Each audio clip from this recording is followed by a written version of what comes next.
So a disaster for Patrick Cantlay. A great start for Tommy Fleetwood. The lead was 2 for 2 players to start. There's just one guy to clear the field now. Tommy Fleetwood trying to reel in the FedExCup here, the Tour Championship.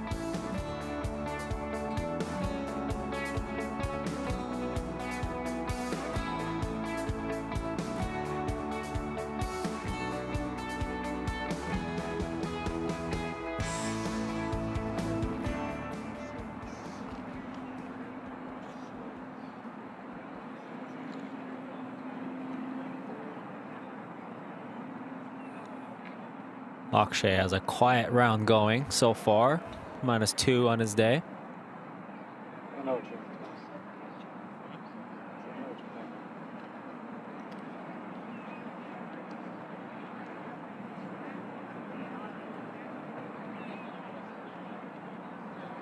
Clearly between clubs at the moment. So draw on that's going to go at 60. Yeah, that's it. To this hole location, which is on the middle right portion of the screen. You want to carry this at least pin high, as there is a little bit of a slope just shy of this hole location. Anything beyond the pin, just left of the pole location, will be an ideal shot. More good. Right now, yeah. I'm gonna say straight line. Yeah, I agree. You said it, Rich. Obviously right in between clubs there, struggling.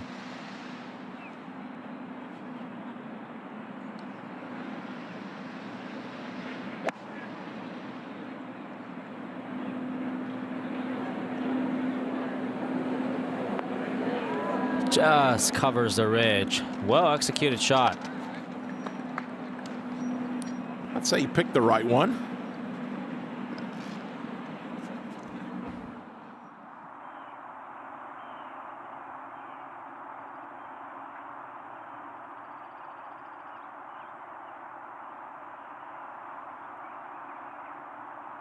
Tommy Fleetwood leading the way. Here he is, his closest pursuer right here, Russell Henley. Good tee shot up the left side here at 4.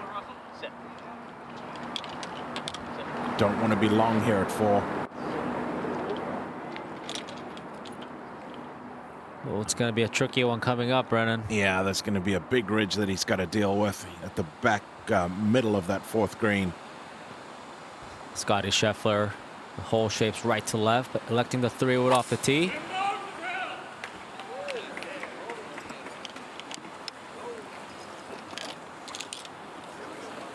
Just not quite sharp off the tee today so far.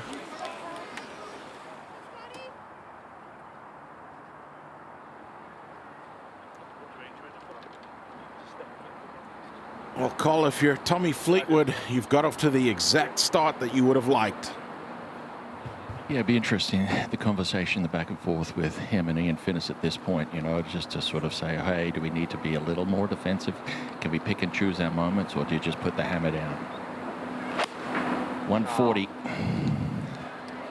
Usually a sign he doesn't like it, front pin location, and that is the reason why. Pin high right, but a lengthy putt. Should have been a perfect hole location for his shot shape. I'm kind of curious to see how he starts to handle the pressure. Keegan Bradley up the hill from the 4th fairway. 9-iron up the hill, takes dead aim. Gets it to come down softly. Good shot there for Keegan Bradley. Very makeable putt coming up. Short. What's Cantlay dealing with, Cole? Well, just coming out of that first cut back into the wind, left pin location. It should be really good. This looks great from Cantlay. Look at this. What a shot by Patrick, answering the call. Scotty Scheffler got to deal with the potential jumper here. Cannot go long. Just a big mistake from Scotty, and a mistake you don't see him make often. Yeah, you're exactly right. We very rarely see Scotty Scheffler out of position. As you say there, you cannot afford to be over the back of the 5th green, and he is going to be busy from there. Brennan, I got for you, if you're Tommy at the moment, you're leading already, and you've been in the lead so many times. Do you think this is good that he has an early lead, or do you think it's a bad thing? You know, it's a good question, Rich. I think it's good. I really do. I think it would have been a little bit more disconcerting if you're a Tommy Fleetwood and you go out there and you get off to the kind of start that, let's say, Cantlay did. Then all of a sudden your mind starts racing. You're thinking, here we go again. Now the fact that you see somebody else doing it, it kind of puts you at a little bit of ease. You're like, okay, everybody's dealing with that pressure. Everybody's feeling it a little bit out here. But in saying that, I think if you're Tommy, we talked about it a lot yesterday about how you've got to go out there and grab it, take the bull by the horns. Shots like that where he's just got a wedge in his hands. You'd love to see him get aggressive to that left flag. Pick and choose your spots, sure. Don't get overly aggressive, but where there are scoring chances, you've got to take advantage of it. That's spot on. Because you would think that whole location suits his eye very well.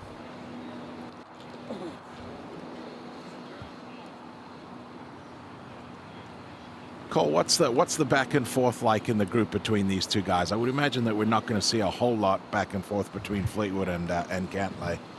That's a loaded question, Brendan. You know the answer. Batia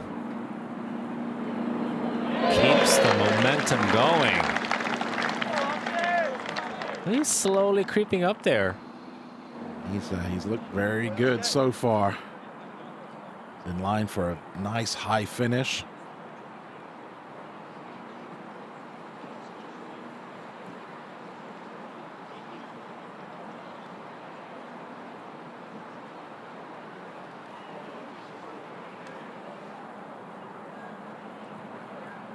Justin Thomas surveying his birdie effort.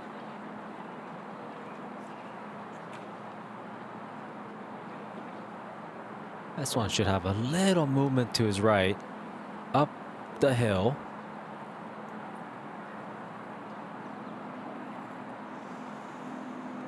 Good spot to putt from here, Rich. Not too difficult, as you say. Maybe just go a little to the right.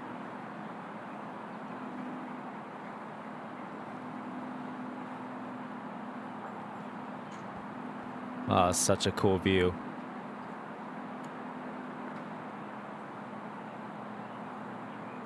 Great putt by Justin Thomas.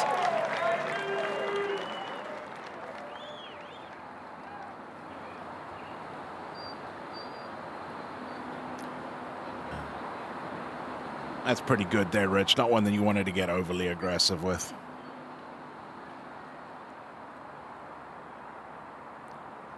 Russell Henley here, long birdie attempt all the way across the back of the 4th green. Just needs to get going.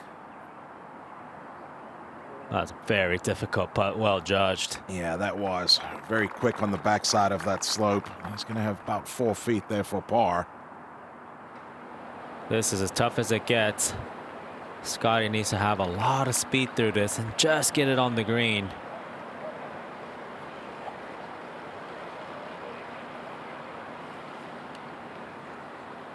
The only good news is the lie looks to be pretty solid. Predictable lie. Just give yourself a chance. Let your putter do the talking.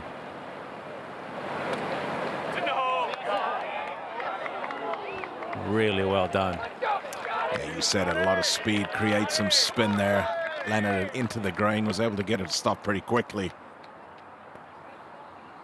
Patrick Cantlay really needs this for a little bounce back. Well done. Should settle him back down.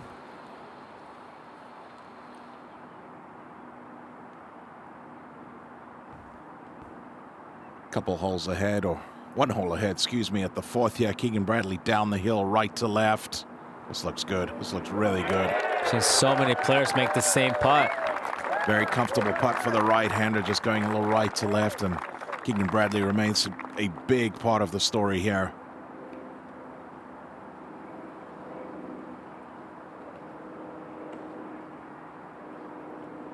He's into it. You can see that intensity in his eyes, fully engaged.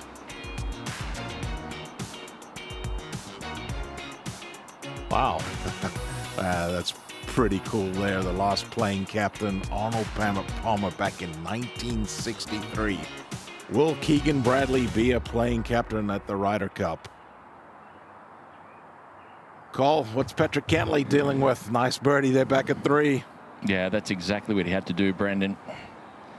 Quick to retaliate after that little hiccup double at the par 3 second. Now playing an uphill tee shot here with the wind down and off the left here for him. I believe that bunker down the left is in play for him. This looks to be very good. Fits it between the bunkers left and right. Nice tee shot there for Cantlay.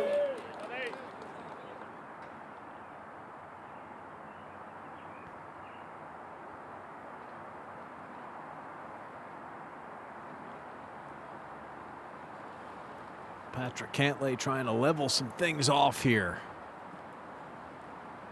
Gets one back. Let's see what Tommy Fleetwood can do. I can't quite make the club out here. 306 to that bunker on the left-hand side that we saw Patrick Cantlay's ball bound past. Gives you an indication of the freshness of the breeze here. We talked about yesterday being the strongest so far for the first 3 days. Today is every bit of it. And that one perfect down the right side there for Fleetwood. Yeah, nice tee shot there for Fleetwood. Finds a short grass again. That was the mini. Seems to be his go-to. Yeah, I think so. You're exactly right. Very comfortable with that club in his hands. Over at the 5th, Cam Young for par. That's a nice par save. A nice cleanup.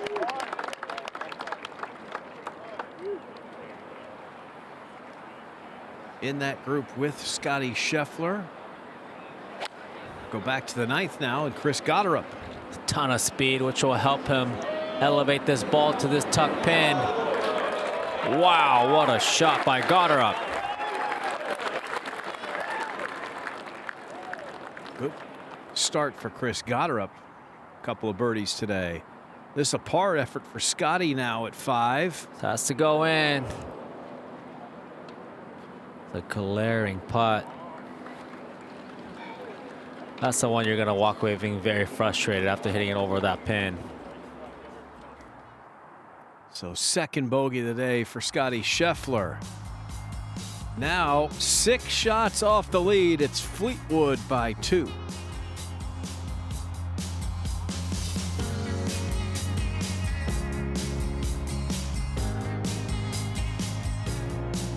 So in the way too early category, Tommy Fleetwood looks pretty solid. Here's the closest pursuer, Russell Henley, on the tee at 5.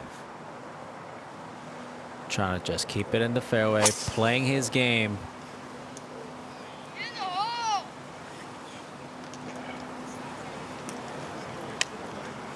Stays in the first cut. Well done.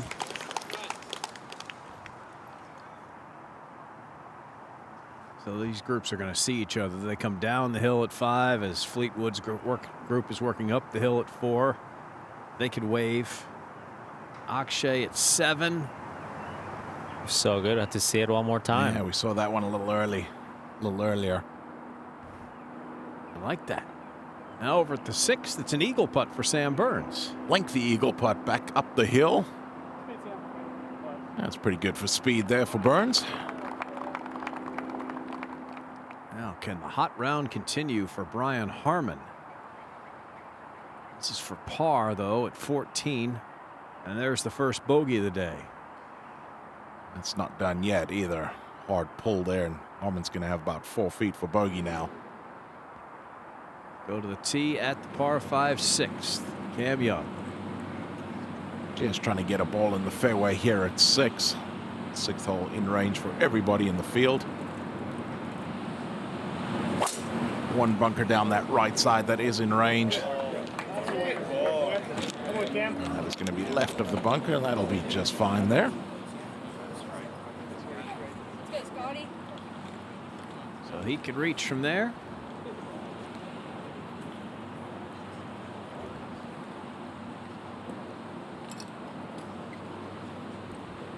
Scotty Scheffler, the Tour's leader in the bounce-back category. We've been through this with him this week on this hole. Looking for a bounce back at the par 5 6th. Just a little off at the moment. Looking rather frustrated out there as well. And the lefts continue. Looks like the body's just stopping. The arms are keeping on going, and that club face just coming in a little bit squarer than Scotty would like, and not getting his patented fade at the moment. We can see the top of the golf ball, but more than likely will force a layup. It looks a bit more across the line than normal as well at the top, which is kind of getting the club underneath. And that's kind of the miss he's been battling, a miss to the right and a quick left. See that helicopter finish there, really just trying to hold that face square as long as he can, and just was unable to do it. Fleetwood here at the 4th. Yeah, 186, Brian, for Fleetwood. Just going with that mini driver. 192 is the adjusted number, playing for the uphill here, and also too probably about 5 or 60 yards of help here with the breeze. Green starting to firm up a touch. I'd love to see this land about halfway up the green and then feed to this back pin location. Excellent golf shot there from Tommy Fleetwood. Perfectly pin high. That'll be exactly where he was aiming from the right side of that fairway.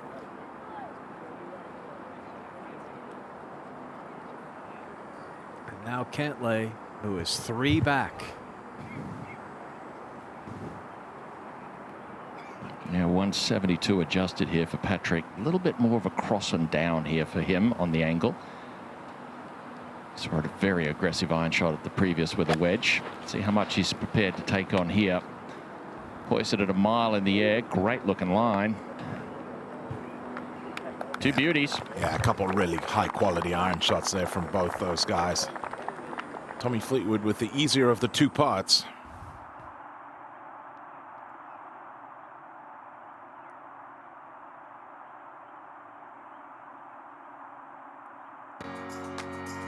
Accenture's commitment to community support is intentional and impactful, creating lasting change and shaping a brighter future for all.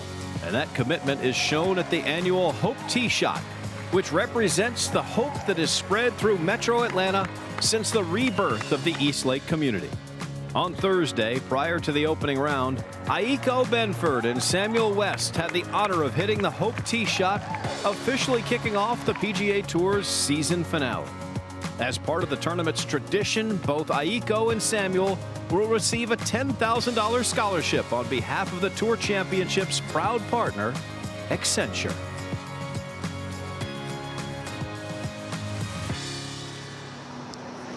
It was a great moment earlier in the week. At the 5th now, Russell Henley's 2nd.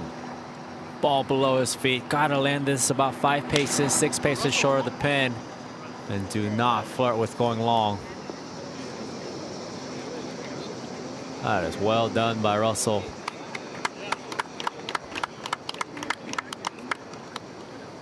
Definitely wants to You don't think that's a full wedge right now? stay within shouting distance. I think it's definitely not just off the right when I look at that American flag. Like I can see it. I don't know if you can. It's coming pretty good in. I like this. Okay. Right at it. Same group. Keegan, 3 back. The wind should be hurting Keegan slightly off the right. It's a hair left. Coming in a flatter trajectory. Got a nice little wreath from Russell.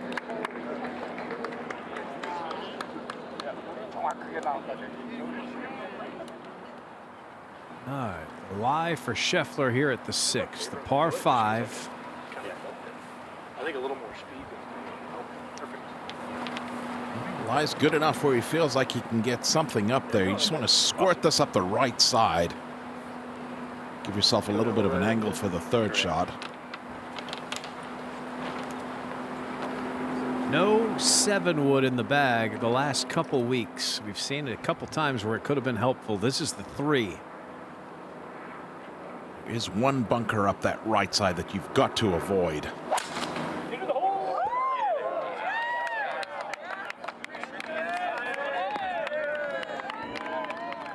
Settle. By the way, there's out of bounds back there. He was close to it. That wasn't too far away. That ball was scooting through there. Oh, my goodness.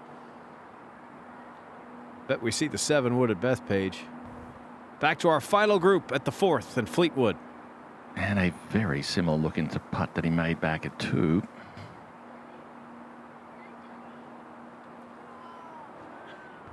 That one never high enough, never hard enough. Will be an easy 4 for Fleetwood. And so he'll stay leading by 2. You hear the applause as we'll go to the 8th now, and Batia's 2nd. Actually trying to make himself a bigger part of the story. He's going to have about 4 feet to move it to -12. All right, so Tommy Fleetwood taps it in for par. Great start for him. 1 under through his first 4.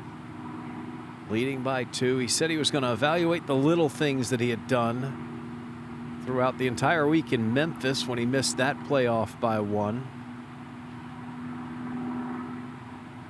See, the first player to win this event for their first title since we've been playing here for 19 years. And this year it would come with the FedExCup. He knows it. I wonder what little notes he made. Same hole, same group. Patrick Cantlay now for birdie. Yeah, a little downhill putt here for Patrick Cantlay. Very holeable. Great iron shot in there. Oh, that one not his best stroke by any stretch of the imagination. A little shove there for Cantlay. Yeah, it's been a rough start for Patrick. Won't gain any ground. Now Russell Henley a hole ahead for birdie. Pretty slow putt, but Keegan's going to get a good idea off the putt he just saw. Henley solo 2nd, at least for now. Bradley's got a chance to join him. Akshay Bhatia up here at the 8th. Easy putt. Slowly moving up that leaderboard. Now he's kind of taken the Scheffler spot there at 12 under. That's 5 shots back. Not sure that the course has that between there and the clubhouse. He's going to need some help. And we'll go back over to the 5th. Keegan Bradley. Yeah, it's been a great week for him, but right now it's all about winning this golf tournament. He can do it, Richard. Absolutely can, and he is playing well enough. The intensity's there. He just also got a great look of how slow this putt was.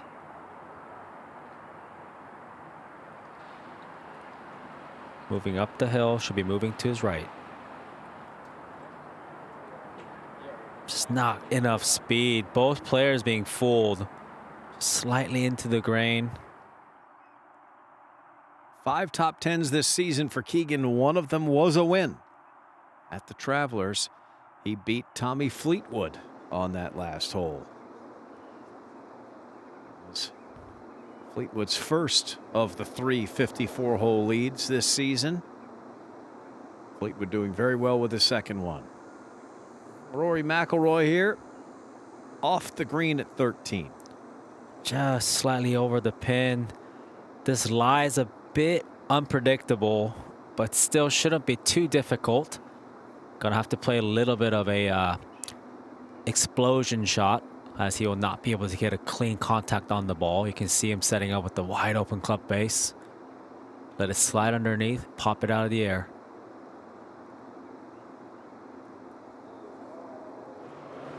Oh, Look at this. that was really nice. Nice touch by Rory. Start of a very busy stretch for Rory McIlroy. Tends to play a lot overseas through this coming stretch. Got a trip to India coming up, one to Australia. Ryder Cup on his horizon, wants to make another run at a Race to Dubai title. He made his par here. 1 under today, 7 under for this Tour Championship. And Harry Hall next Harry's also 1 under today. And the entire 14th hole open in front of these guys. Hard to imagine they are not about to get spoken to here. It's about that time where rules official might, come on, move it along.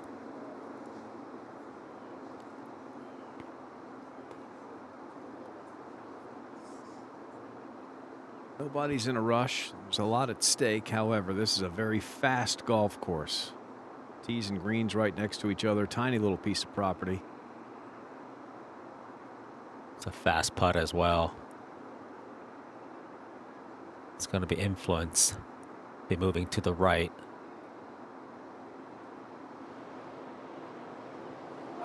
That's nice. He can roll the rock.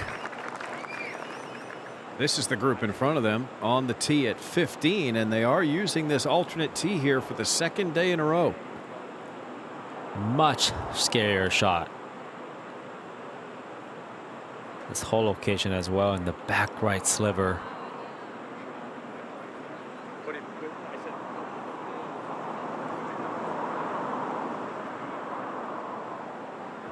Playing 218. You just have to hit this about 204, 205 in the air. You're not gonna.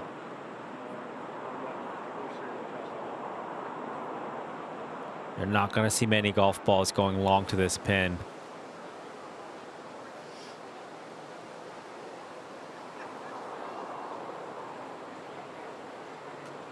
Right at the TV tower.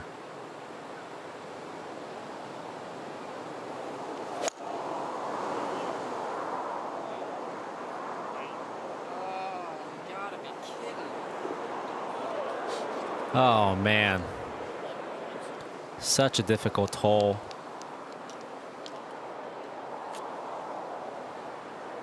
Well, there were 11 balls in the water yesterday. That's the first today. Fleetwood on the tee at 5. Yeah, a little low 3-wood.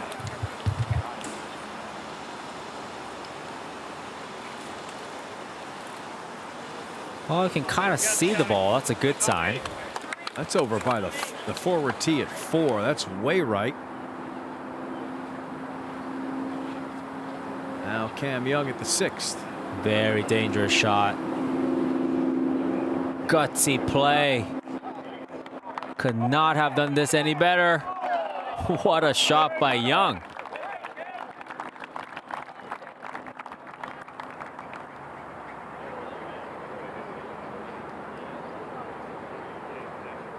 There you see Tommy Fleetwood way over here to the right. Colin, what's he looking at? Well, he's got his hands full here, BK. No choice, just to pitch it out, get it back into play, and try and get it up and down with an old school wedge. Well, there's the first sign of adversity. We saw this yesterday. He hit a ball in the water at 15 and was high-fiving the kids. Keeps a good attitude. Now at 6. Scheffler's third from way back here. Scotty has to elevate this. That's well judged, and a smart decision from on his second shot to make sure you go long rather than short. Much easier up and down. Really good touch from Scheffler. That left for birdie. Back to the 5th and Cantlay. Yeah, 158 for Cantlay to a very accessible pin location. Back into just a little puff of breeze. Now this one off on a very good line. I'm not sure if it's going to have the firepower to get all the way back there. A little cautious, kind of guarding against going long. At the 9th, Akshay Bhatia, pretty good round going today. This is for par, though. Oh, this one's going to hurt with all the momentum he's built to this point. Still going to make the turn at 3 under and 11 under for the week.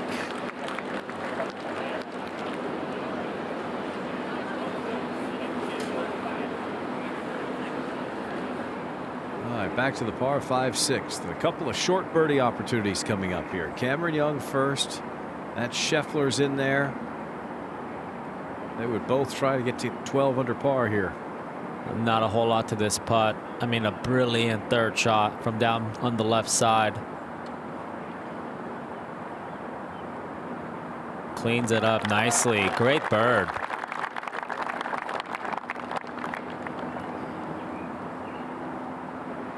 It's awful well done. Down the hill at the 7th, Sam Burns.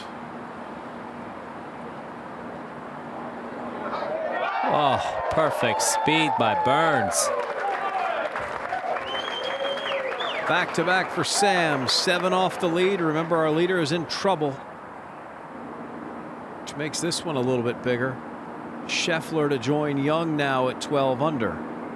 Scotty trying to get back to level par for the day. Should be able to take care of this one. But kind of have to start making a charge. Great up and down. So there's the bounce back. He is 5 off the lead, but this is Fleetwood's 3rd at 5. Yeah, this will give us a good indication of where he's at mentally. And that one, not his best, but fair. Second wedge shot he's left out on the right side. Wayward tee shot here at the 5th puts him in a tough spot. Can have a good look here. Ball slightly below his feet, which will make the ball leak out to the player's right. And then this was going to be the next test, Richard. How was he going to handle the first sign of adversity? Been a wonderful start. Absolutely. We're about to find out. Saw all your pursuers drop shots at the first. He birdied the second. Now what? This is Russell Henley, who is the closest pursuer, going for the green at the 6th. Uphill all the way. There's got to be a 3-wood for Russell. Again, long is a better miss. Very difficult up and down from the front bunker.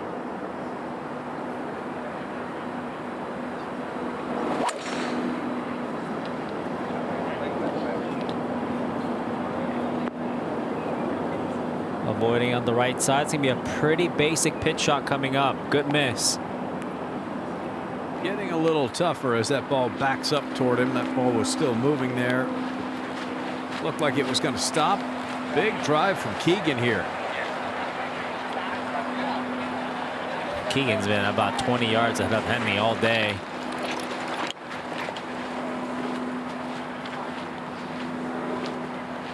Did you get front unadjusted? Hang on one second. Just probably 13 from the 15. That's a 202 unadjusted I got. I got 200. This just 201. 201 and 15 is 216. What did you get originally adjusted? 200. Yeah. Unadjusted. Yeah. So we'll do 201. Yeah. This pin's on more than what it says. Okay. It's a different angle here.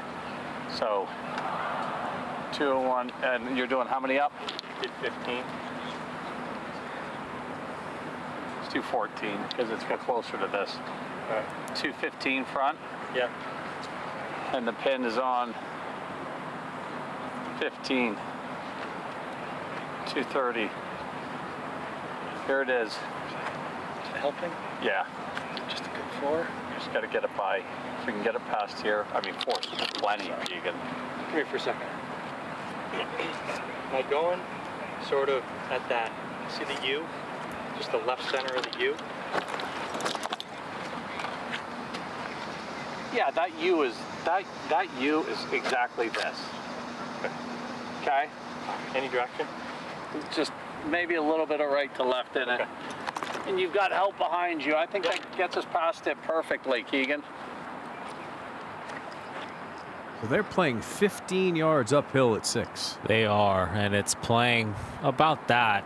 And I love the directness and the clear direction from Scotty Vail. So he's fully committed to this shot, and long is a better miss.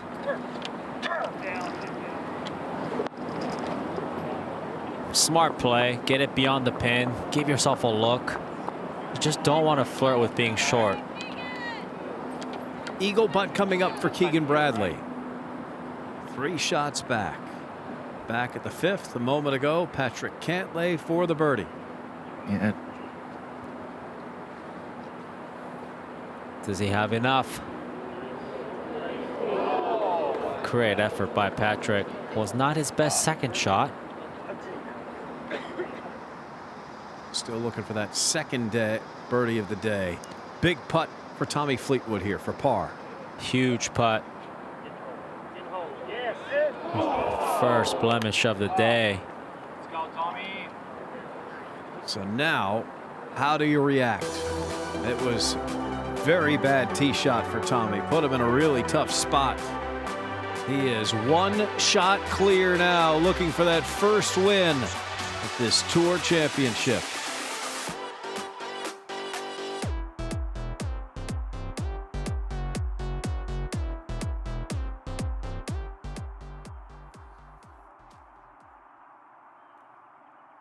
There's Sepp Straka and Hideki Matsuyama over here, far removed from the drama at the top of the leaderboard. Finishing things up over at the 14th, Rory McIlroy.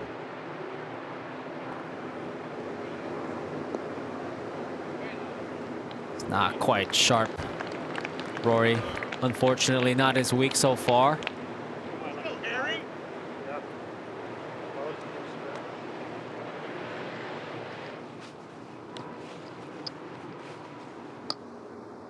Birdie putt coming up. That was a little bit ago. See, Harry Hall's already down here. And we're playing lift, clean, and place for the 4th day in a row. Bit of a shame, conditions-wise, Brendan. I really wanted to see this, see East Lake bouncy and firm. We didn't get it. Maybe next year. Yeah, and being unlucky with the weather. It was the golf course was in perfect condition. I mean, it's still in wonderful condition, but it was hard. It was fast. It was going to be a great test for these guys, and then just a ton of rain early in the week, and we haven't had any breeze or enough sunshine to really dry things out, and well, the moisture remains and still very gettable for these guys. But we've got some tough hole locations today, BK, and we're not seeing a ton of really low scores. I know Brian Harman and Victor Hovland are playing well, but not some of the low scores that we saw earlier in the week. Well, Rory was way left off this tee, so we just saw his third shot. His putt is for par. Harry Hall right here in 2.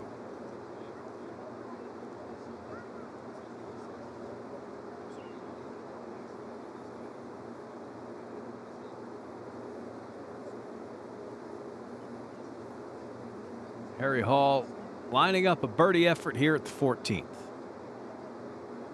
That's a good spot to putt from. He's going up the hill. It's going to go a little from his right to left the entire way. Just off the front of the green, these surrounds are very, very tight. The ball rolls almost like it's on the green. Harry just distracted by something in the background. He's going to go through the full routine again.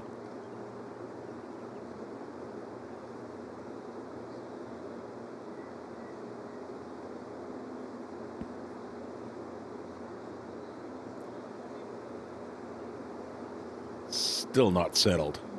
Not even close to settled. All right. Interesting conversation there. Over at 6, Russell Henley. And that's going to get worse. The rest of this is going to be for birdie now. And not what he was hoping for. Sounded like he maybe caught that a little bit thin and spinny. That a moment ago. Now Keegan for eagle to tie for the lead. It's a lengthy one, and it's one that you realistically would like to try and just get up there inside that 3-foot circle. It goes uphill, then it goes left to right to left, excuse me, as it gets closer to the hole. Didn't quite give that enough. That's going to leave some work left for the birdie putt. Oh, such a good conversation back in the landing area. Now Tommy on the tee here. Yeah, the easiest hole on the golf course. Must get it in the fairway if you are going to take advantage of it here at the par 5, and that one is a beauty there for Fleetwood. Interesting answer there, Brendan. Driver, confident swing. That was a really good swing there. Colin said it. They got to get it in the fairway here at 6, and he did. That's perfect down that left side. That'll be well within range. Ahead to the 7th. Scheffler is now 4 back. Coming off that birdie back at 6, trying to cut something over there to the middle right hole location. 4 back is where he started the day.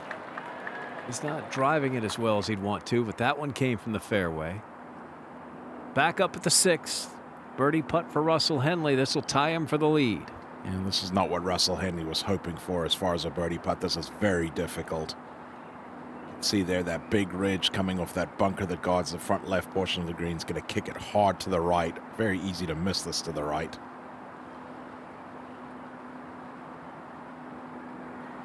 Such a good call, good read on your part.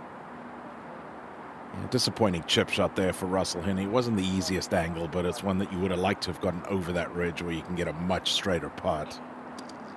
He's going to go ahead and get out of Keegan Bradley's way. So our final group's behind him. Fleetwood's going to be able to have a run here. Henley is not closing the door.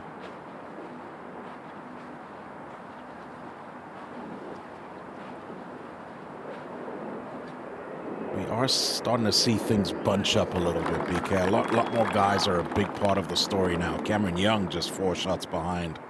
Well, all the 12s are relevant. And that 20 under winning score seems a lot less likely right now. It does. Nobody's gone out there and really got off to a hot start and put a little bit of separation between them and others. Even those guys back at 11 now, Gotterup, Batia, Burns, they're still part of the story if they can play a fine 9 holes finishing. Kind of saw there from that drone shot how it's the one cut of grass all the way down to the 7th tee. That's why the right miss here is so much better. It's so much more playable from over there.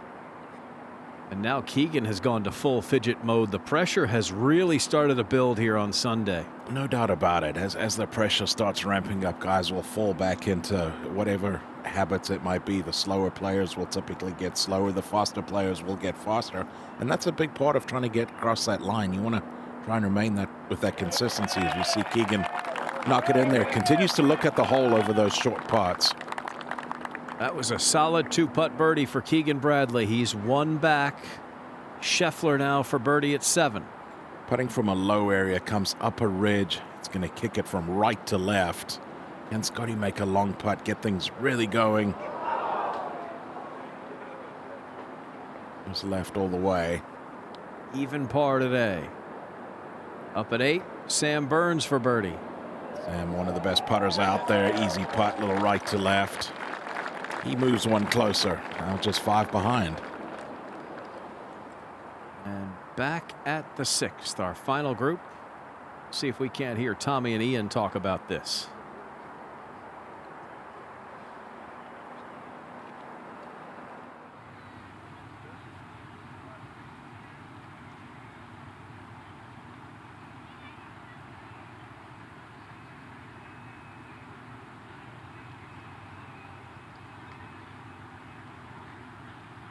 Can't quite hear him.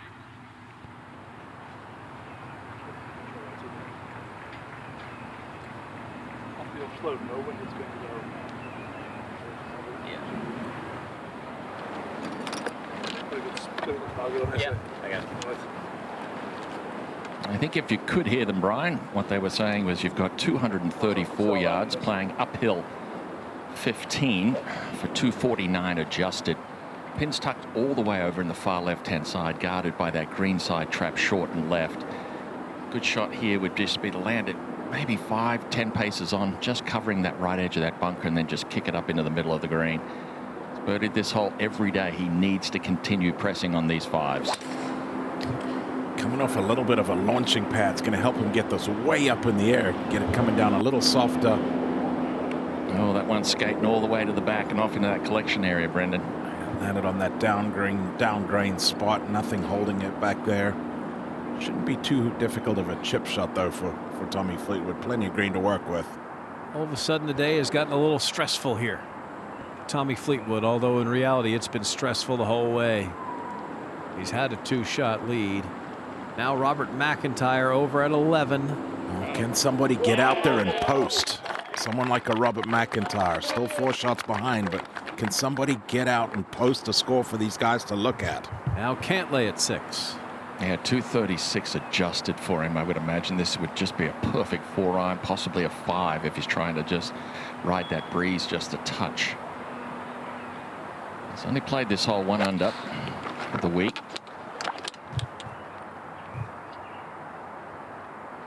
Look at this, right over the top of the flagstick, but it's going to filter all the way to the back edge. I'm not sure if it'll hold on.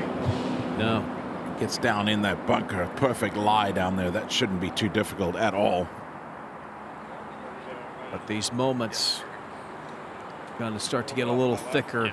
Not hard to imagine a couple of 6-footers coming up there. And that's the thing, that the basic up and downs become a little bit less basic when the pressure's ramped up, and that's going to be the case for both Fleetwood and Cantlay back there at the 6th hole. We see Cam Young on the 8th tee. Doesn't need driver to get there. Yeah, this is one of those holes, great spot on the golf course for a drivable par 4, and the way this drama is playing out, he and Scotty, one of these two could somehow make an eagle here. Even Henley or Bradley back behind him. Boy, does that start to force an issue. And it gives those leaders something to really look up at. Excuse me. 3 wood here for Cameron Young. Just trying to start it at that bunker down the right side, get it turning back towards that hole location on the left. Just hang on there. That'll be just fine. Boy, that had to look really good in the air. It was on a wonderful line. Finishing Teddy, the right behind of the 2.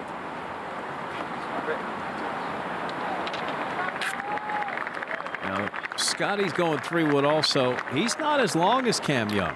I don't think Scotty's got all the power to get there with that 3 wood. 290 yards to the front of the green. Look for this one to come up short right of that right-hand bunker.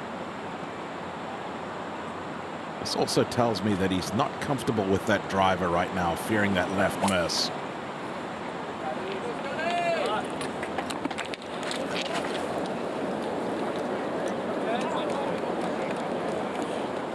Yeah, interesting play. Scheffler not running all the starters right now. See if he can get that up and down. Fleetwood's lead is 1.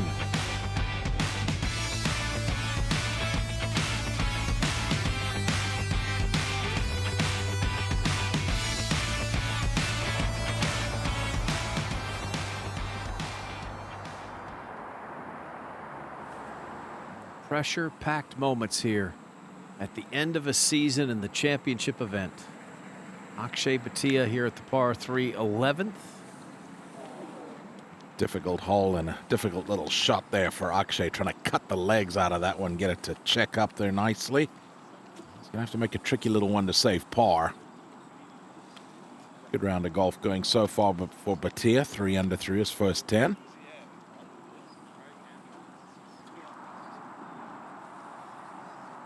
Five shots off the lead, and he will stay there at best. Justin Thomas is a couple under today. Taps that one in. Stays 10 under for the week. And 6 shots off the lead. And I believe that they're going to need to bring that flag back. I mean, the other groups are going to want that. They would want it. It makes it a lot easier when you got some in A, Matt. JT's going to wander over there to the 12th tee. Here, it's coming back now. Well, they listen to you. That was Brian Dilley, Akshay's caddy, that had the flag, but it did seem like he was leaving. You did make a good point that we need that. There's still several groups to come through here. Yeah, they sell them in the golf shop if you need one. You saw the fan shop. It's over there by the 9th tee.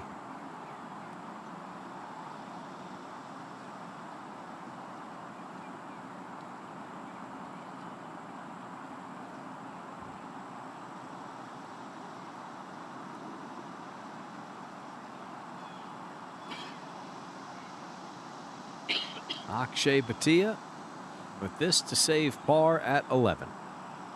Trying to remain 5 behind the Tommy Fleetwood lead. All right, knocks that one in, needs a strong kick to the finish. Our final group is at 6. Third shot for Fleetwood.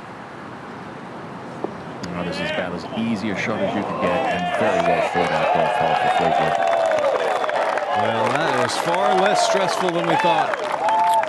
He was far enough to the right there where he really didn't have to deal with that bunker, and made that look very easy. That'll be a birdie for Tommy. And a bounce back. That's huge.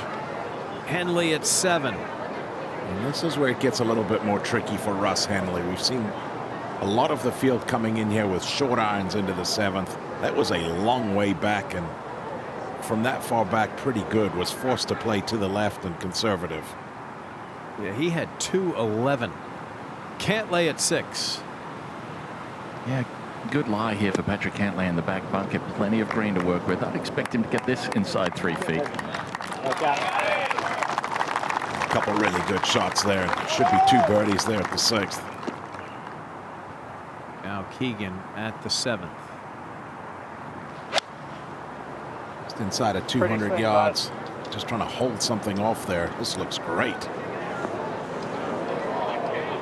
What a golf shot down the hill there for Keegan Bradley. And that will be to momentarily tie for the lead. Ahead to the 8th. Scotty 2nd. Pretty basic here for someone with the talents of Scotty Scheffler. He's not going to be pleased with that. Wanted to keep that underneath the hole. Might have gotten a little saucy there. It was a chance to make an eagle, make up a lot of ground. Want to make sure you don't give away the birdie in that process. Scheffler 4 back. He's getting down to it. Man hit his first tee shot of the day out of bounds, but only dropped 1 shot. He started 4 back. He's still 4 back. Robert McIntyre is also 4 off the lead. This for birdie at 12. And we saw the same thing last week. Yeah, missed opportunity there for McIntyre, and from that position that he's in right now, really needs to make all of those. The putts just dried up. Over at the 6th, Cantlay for a much-needed birdie. Yeah, just outside 3 feet, but he has given this one the full treatment, BK, and I don't think he's ready to go. The FedExCup at Sunday. Keegan stood here for a while. This is a tough read for these guys to see, apparently. Yeah, well, sort of the influence coming off that bunker short left. That's what gives these players just that little bit of maybe hesitation. This is the 3rd time Patrick's gone in and actually changed the line on his ball. I don't think he needs to give the hole away, though, Brendan, does he? I don't think so, Cole. I think the fact that he's going slightly back up the hill can really take a little, give it a little extra speed and take any break out.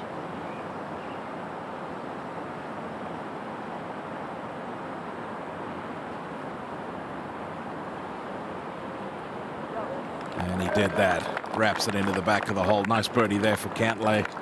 Momentarily just 1 out of the lead. So he needed that. Rough start for Patrick Cantlay. You see, go all the way back to that BMW Championship in 2022. That was his last win. He's been knocking on the door.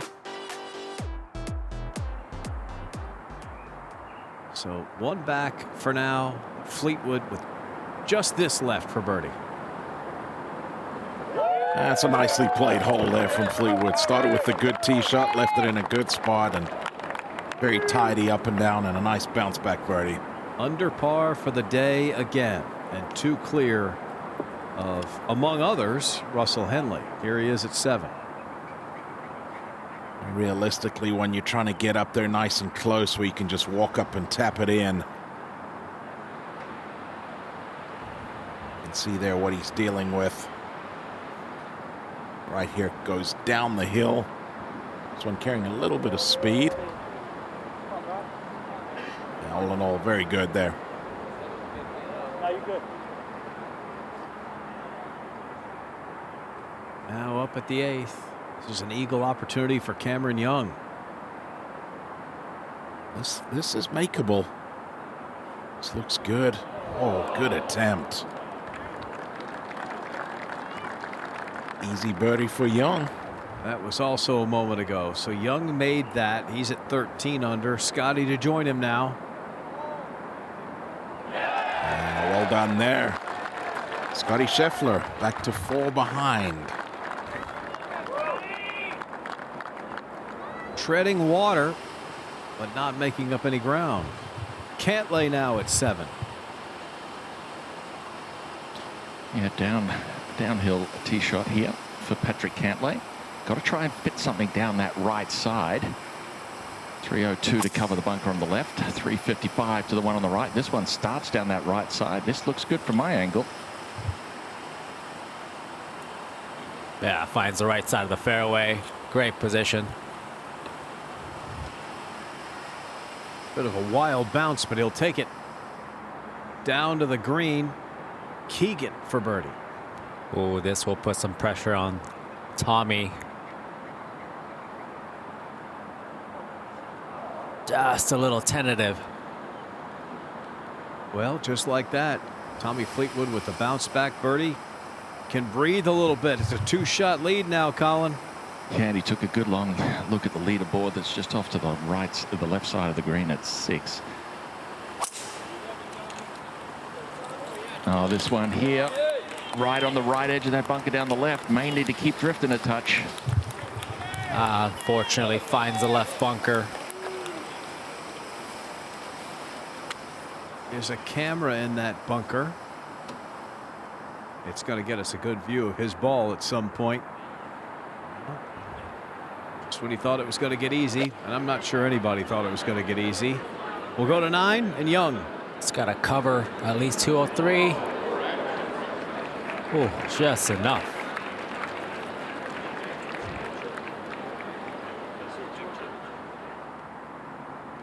Over at the 13th, moments ago, Corey Connors for birdie. Not a whole lot of movement to this. 5 under now on the round. Second best round of the day. Brian Harman is -6. Now Scheffler at 9. Scotty's setting up for a little high ball. Leaking a little bit. Also needs to go a little bit. Oh, no, it's going to... Wow. Gets lucky. 5-iron for Scheffler, and very fortunate that it stayed where it did. We'll go to the 8th. Keegan. Lesson driver for Keegan. Don't know if he can get it all the way to the surface. Settle, take a seat. This one should hold up. That's the speed they didn't want going in. Don't know if Keegan will know that that ball stayed up or not. Probably not. So he's in for a pleasant surprise when he gets up there. In the penalty area, I'm not sure where he's going to stand, because he's kind of got to go. He's not going straight sideways from there. Henley 2 back. Russ going with driver.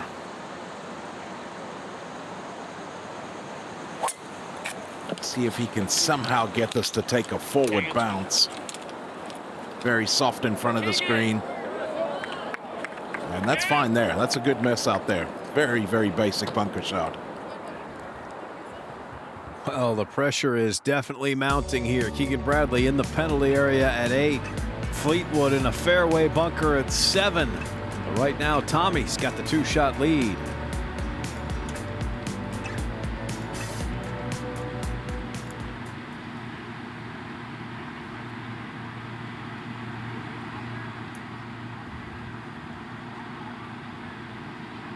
There's our final group of the day coming down the hill at the 7th.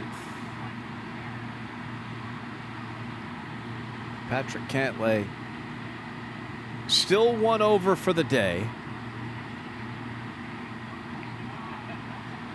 Dropped 3 shots in the first 2 holes. A 4-putt double at the second. And I'm not sure that I've seen Scotty Scheffler walk quickly, but this would have been a time to do it. This ball just kind of hanging there precariously in front of the 9th green. It sure is. I mean, that was so close to coming back down another 15 yards.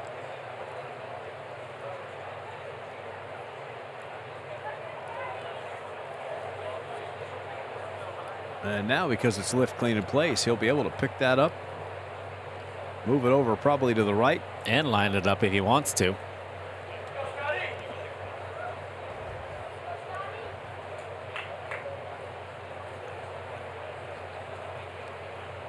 Ted Scott sends out a little message every Sunday, puts that out on Instagram, and today's message was all about being patient. Could have been a related message to today. This guy hit his first tee shot out of bounds. He has had to be patient. The problem is, now you got to go. He's back here at 13 under par, which is not going to win the Tour Championship. No, but he has a wonderful feel for a tournament and a round of golf, and Scotty knows when it's time to really put the pedal down, and he knows which holes give that opportunity.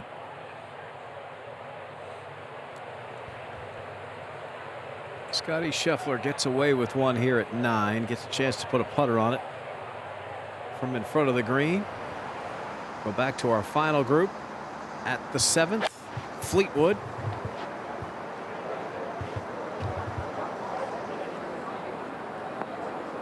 What a golf shot by Tommy. Oh, that looked like it was in trouble. Apparently it wasn't. Excellent effort. This is Keegan now at 8. I think it goes like way down. Am I allowed to put my foot in the check to see? Yes. You want to call rules official? Just so I can see. It might help you being able to get to the... You tell me, bud. I just don't see, like, I'm going to be going to the same place. Like, I just got to get it on the green. Okay. Like, if I come in here and I'm way down there, all of a sudden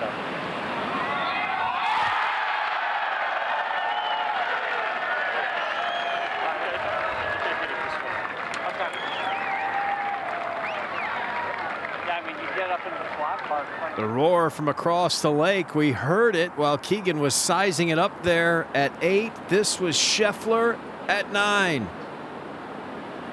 Oh boy, did he do it. Wow. Yes, he did.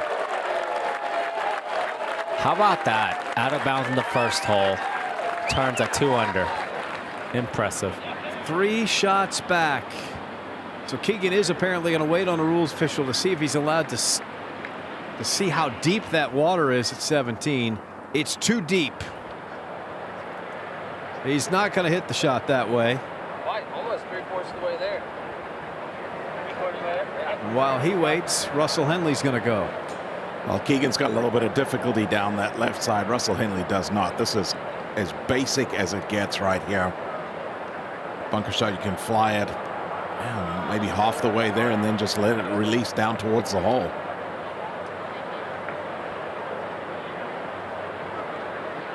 Sounded like Scott Vail and Keegan were asking if Scott could take the shoe off and see how deep it is. It sounded like he volunteered himself. True caddy. Keegan can clearly do it. On a Wednesday afternoon, you'd expect to hit this one inside of 3 feet. A little more pressure right now. He's not going to be pleased with that. Gets it beyond the hole. That leaves a downhill left to right breaker. So Keegan's got to find a way to hood this. Brendan, how do you hit this shot? Yeah, you'd like to see him hooded and then almost show a little bit of a hooking motion.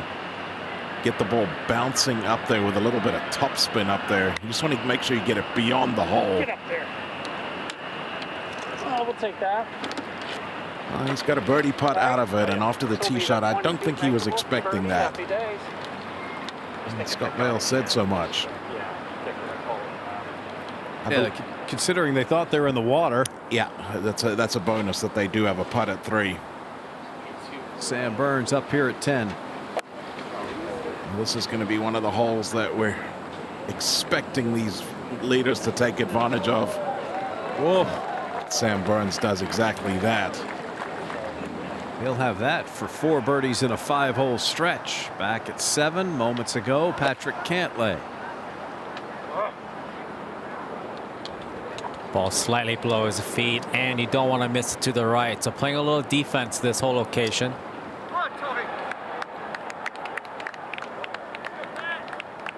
We'll move up to 13. Robert McIntyre currently 5 back. I want to come in here with something that doesn't rip back. Great control. And our final group at 7, Cantlay for birdie. Yeah, coming back down from the top tier in the back left corner down to the mid-right portion of the green. It's a little slippery. And if anything, it should fall a little to his left as it loses speed. Not necessarily his best wedge shot. Get in the hole!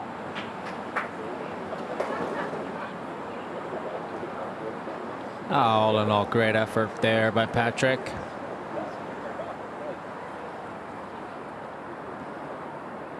All right, we'll move ahead to 8. Keegan Bradley, what a birdie this would be. And this is the part of the golf course right here, 8 through 13, that you've got to take advantage of. Seeing a ton of birdies, all these holes playing under par. He's not quite done yet. That group is in front of these guys, and Tommy Fleetwood could really change the taste of the afternoon right here, Colin. Yeah, there's those moments in time. There's, you know, those shots, those putts, those chips, pitches. And I think the pitch there from the back of the green at the par 5 was a real special one. Well thought out golf hole. You know, if he wasn't able to get that up and down. But also, too, Brian, you've played this place before, too. He heard the cheer, the big cheer that went up for Scheffler over there on 9 as well. It's never over until it's over, but it helps to make these. And he does. Fleetwood answers the call. Back-to-back birdies after his first bogey of the day. And the lead is 3. Wow. You saw Henley's miss. That was for birdie up at 8. Could have closed the gap. Instead, it's all going Tommy's way. Finally. Let's not get ahead of ourselves yet. Now also up at the 8th. By the way, Henley didn't leave himself a tap in. Keegan makes his par. It's in the middle now. Yeah, Keegan unable to take advantage of the easy 8th. And this is where you start saying to yourself, is today my day? Watch this one. It could just as easily missed on the left side, but falls in. You start getting that little bit of extra belief. We'll move over to 13. And got her up for birdie. Center cut. Tommy gets that ball out of the hole, and he's just kind of very even keel about it. We talked about this last week, Brendan. Do we want to see more emotion out of him? Well, we talked about it a lot yesterday as well, BK. You know, I would like to have seen him get a little bit more angry, a little more amped up when he hit that ball in the water at 15. But in saying that, you got to stay true to yourself. And Tommy's won all around the world. He knows what it takes to get across that finish line. He knows that what works best for him is remaining as even keel as he can. Yeah, it's just what's working for him, and it has worked everywhere. Such a good point. Saw McIntyre with the short miss. Patrick makes the par here, still 1 over today. Now all of a sudden 3 shots back, heading the drivable par 4. This is that drivable par 4. We told you Henley wasn't finished yet, and now he is. Yeah, that's a disappointing par there for Russell Henley. That was not a difficult up and down from that right bunker. And this is a great look from with Eastlake on the left the whole way. The back tee here is back there by that broadcast booth. But we're up some 60 yards. It should be a comfortable 2-wood for Tommy Fleetwood here. That should be a perfect club. Yes, please.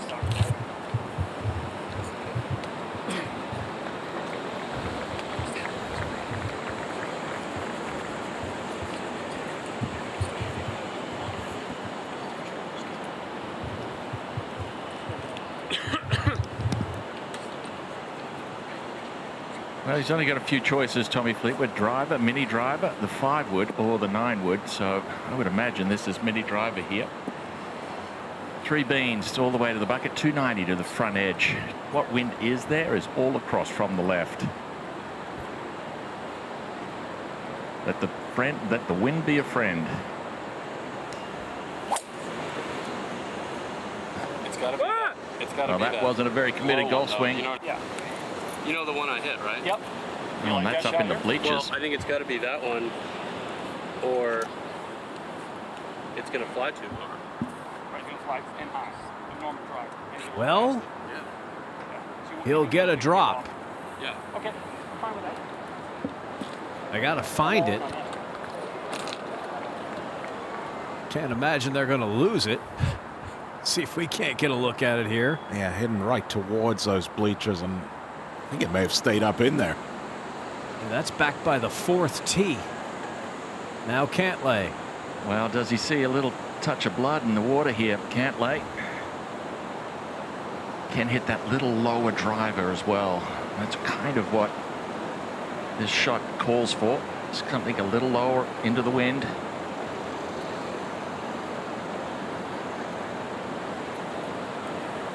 Front of the green, or the front portion of this green, wouldn't be a bad leave either. Also a little wipey on that stroke, heading out to the right as well. That looked like he felt like he had way too much club there and just tried to ease off one.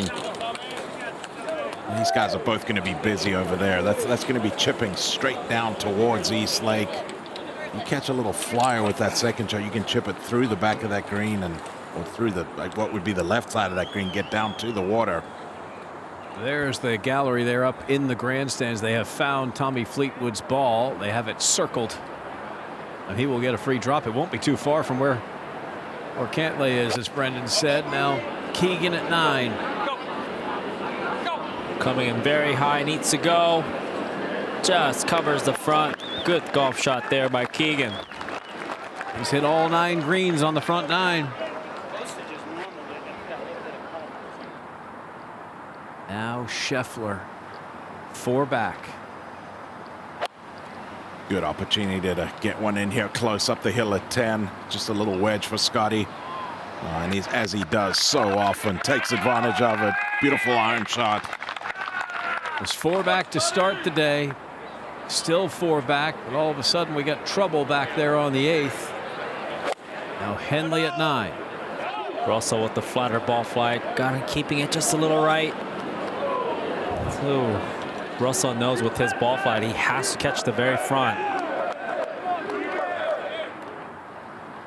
Playing alongside Scheffler here at the 10th is Cam Young.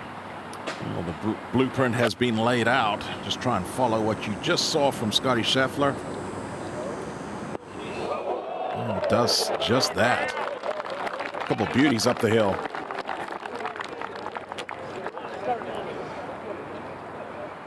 Now he's 5 off the lead.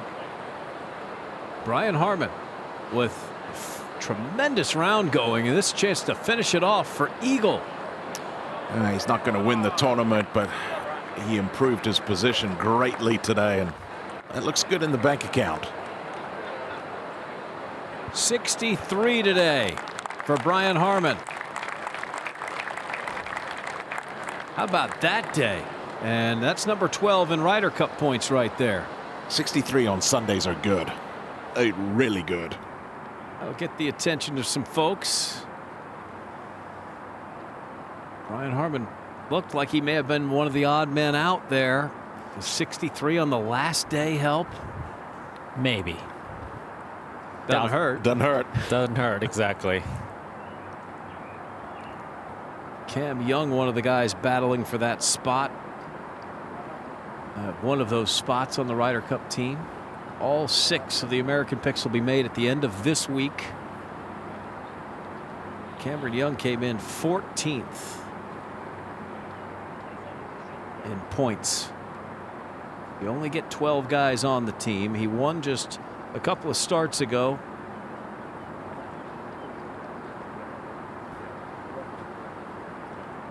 And a birdie putt here at the 10th. I think Cam Young at 13 under is still a big part of this tournament. He's in a stretch of the golf course right here that everybody's taking advantage of. 10 through 13 of giving up a ton of birdies. But it's got to start right here.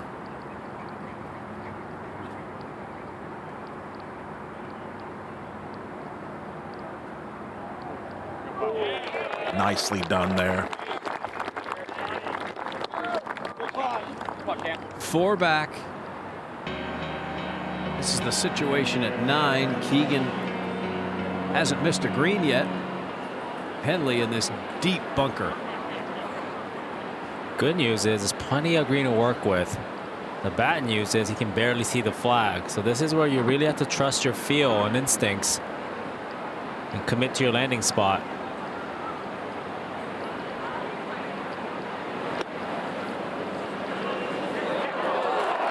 Well executed. Yeah, really good considering it was a blind shot. He'll save his par. Here's Scheffler to get to 15 under. If this goes in, we can say he's officially lurking.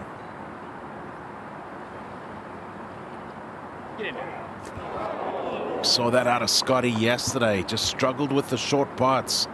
That one never really close to starting on line.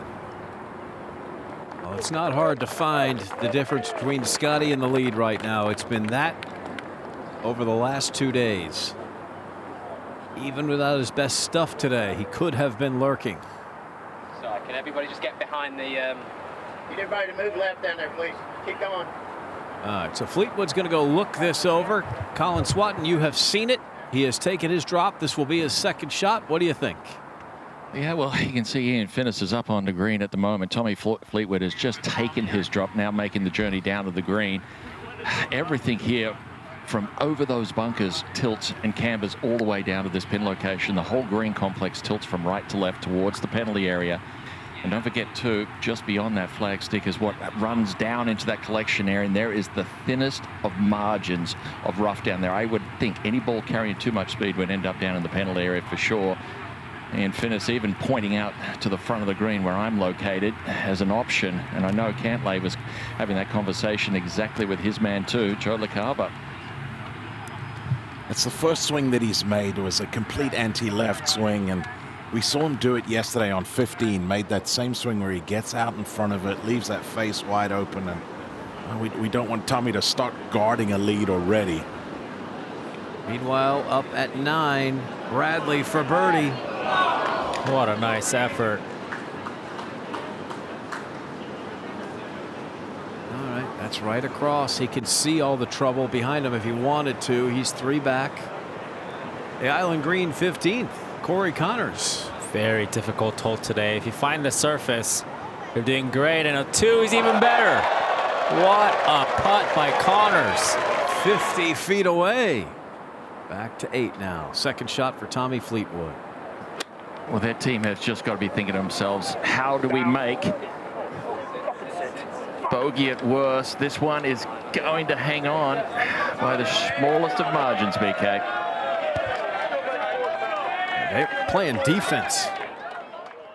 We may have 2 guys playing defense here.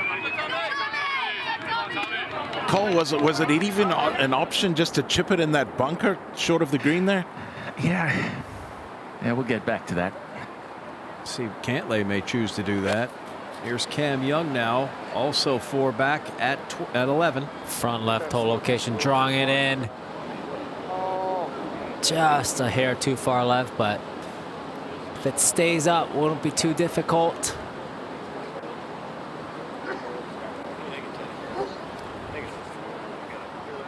Almost.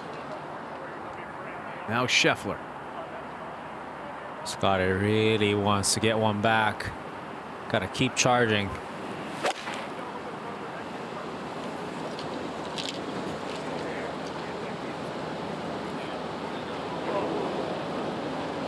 Wow.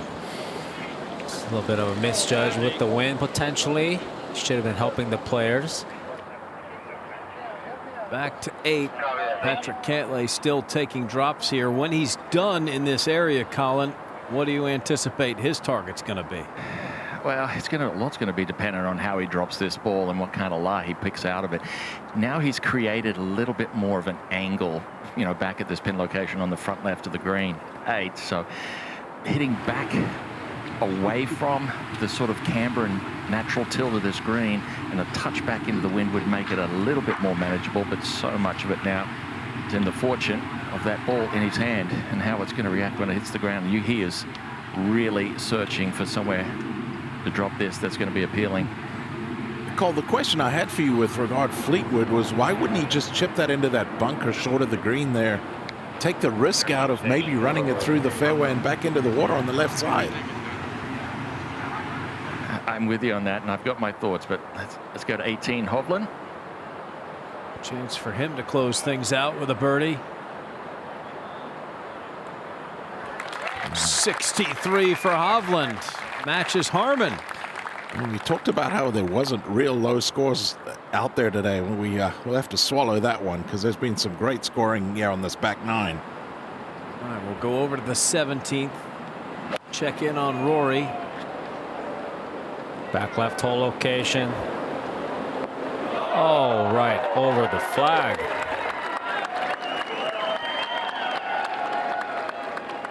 We'll go back over to 8. The drop looked like it came up with a really good lie here for Cantlay, Colin. Yeah, and the way he was posturing and looking, and I'm just tracking his eyes, looks like he may play it a little out to the right. Yes. The high point of this green is the back left portion of the green, BK. So I think if he hits it back in that direction, he can, you know, at least use that natural camber from the back left to try and hold it.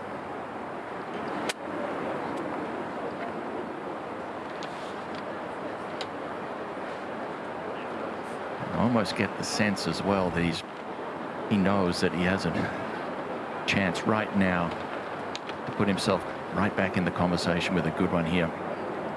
That's the thing right now, 3 behind. If Cantlay can get one in there close, Fleetwood's not guaranteed 4 by any stretch of the imagination. Good opportunity for a 2-shot swing.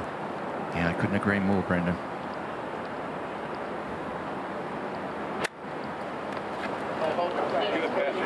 Oh, I don't think you could have landed this any better. It's going to run its way down there at about 15, 20 feet. Good effort and a birdie chance, Brennan. Yeah, pretty good there. It's a good shot. Didn't bring long in, and well, again, we're going to see what Fleetwood can do. Now how big was that birdie putt back at 7? Scheffler bunkered here at 11. Got about 6 paces to work with. Well done.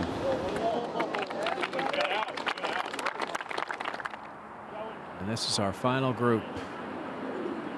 Just going to leave Cantlay's ball there. It's not in the way, Colin. No, it's not in the way, but what is a small crown just at the front left of the green between him and the flagstick. He lands this ball on the wrong side of the crown. He could end up down in the penalty area. He has to err on the side of caution here and play it a little bit to the right, I would imagine.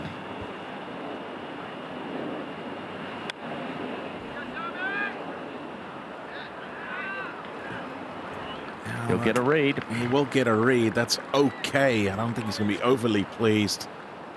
He's going to have 10 feet for par there at what is one of the easier holes on the golf course today. Built a 3-shot lead, and it is being tested. Over at 12. Sam Burns a little too far back right now, but that'll help. And continuing to move in the right direction and continuing to putt very well.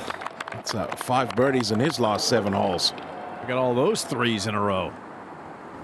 Now Cam Young over here at 11. Smart choice. Just moving up the hill all the way, very slow. Well judged.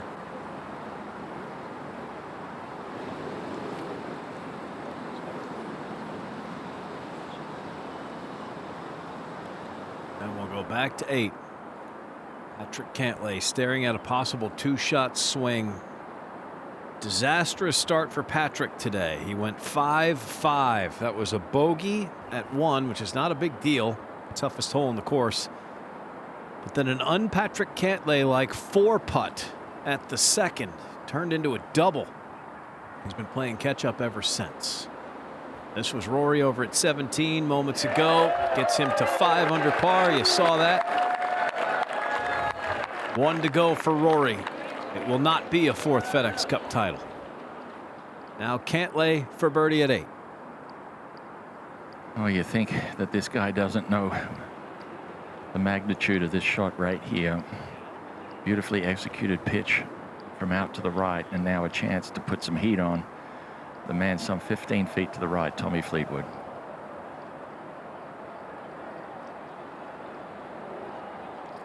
down the hill, going right to left the whole way. Need to be a little careful of the speed. It does get rather quick around the hole.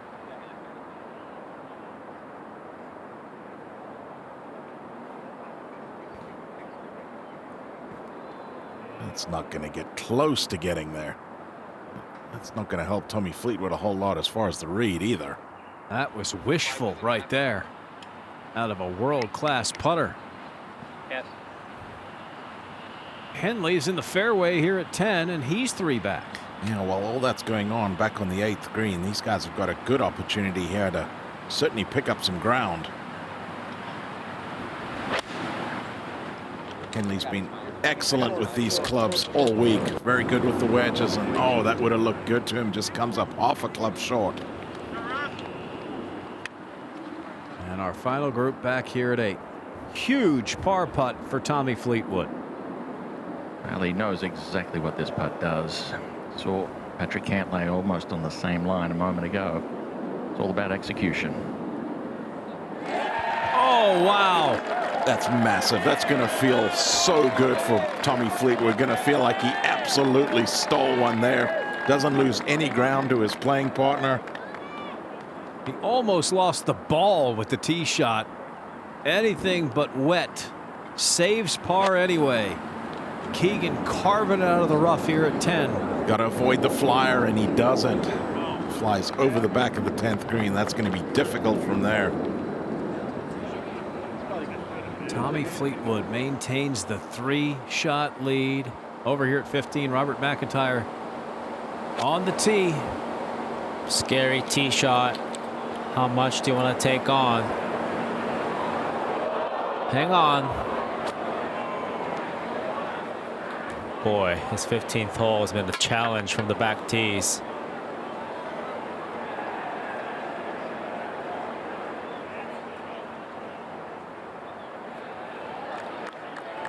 Now another ball in the water.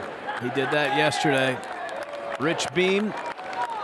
Little pat on the back there to Tommy Fleetwood. That's a major champion. Patting Fleetwood on the back. He's shot 63 in a major. Had a putt for 62 at Shinnecock Hills. The U.S. Open will be back there next year. Patrick Cantlay had a real opportunity to close the gap a little bit there. Instead, he's 3 shots back. It was a great opportunity, and what a momentum switch that last hole is for Tommy versus Patrick.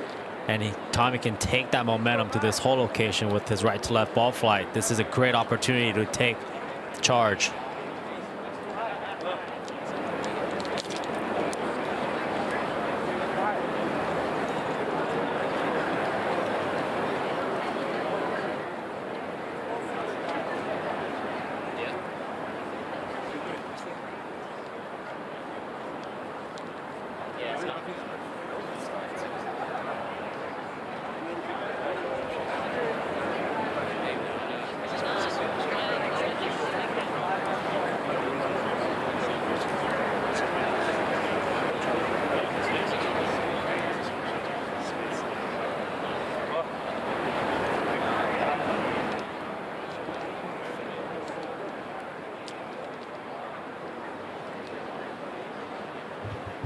Well, BK, I think the discussion at the moment between Fleetwood and his man Ian Finnis is, don't forget, the longest club he has in his bag is 5-iron before he switches and goes to that 9-wood. So by my math, it's 201 covers the bunker in line and 212 all the way to the bucket. What little wind is there is into their face, hurting a touch. I think it's got to be all of this. Great looking strike. Looks deep enough to me, just right of the flagstick. Oh, and it is. What a golf shot to give him a chance. Settle him back down.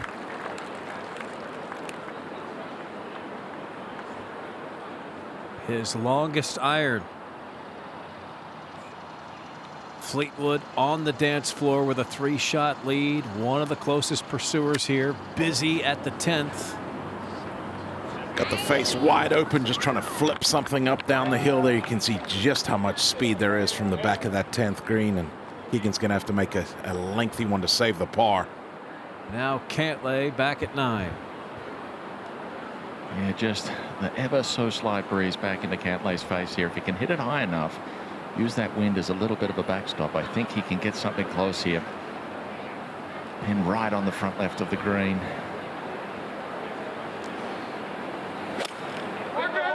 Oh, it's plenty high enough. Just turning left to the flagstick. Aggressive, and it falls down to the left side. It'd be a tricky up and down. Fleetwood escapes the 8th. Now they've got to come to him, and they're falling backwards.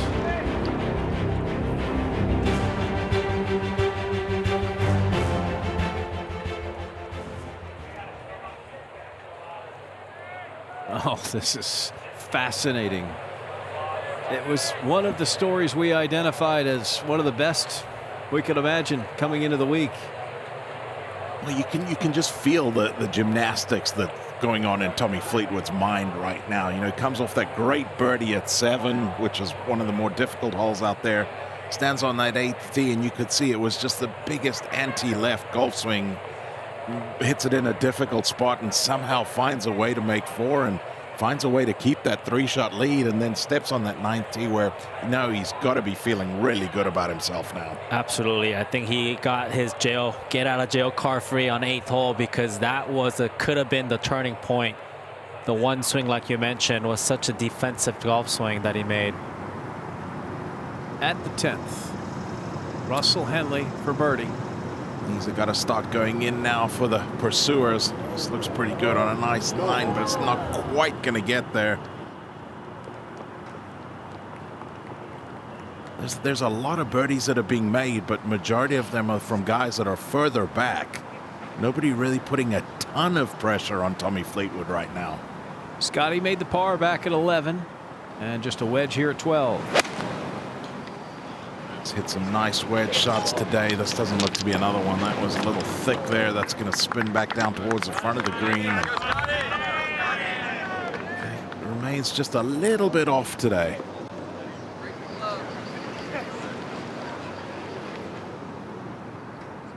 All right, back here now at the 10th. Some work left for Keegan. Some must make now if you're Keegan Bradley. Hit a good putt. Just breaks off to the right side. Untimely bogey.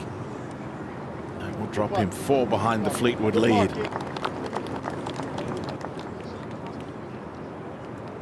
Still 1 under today. We'll get a look over at the 16th. Corey Connors for birdie. Already 7 under on the round. Is it going to get there? Oh, yeah, it is.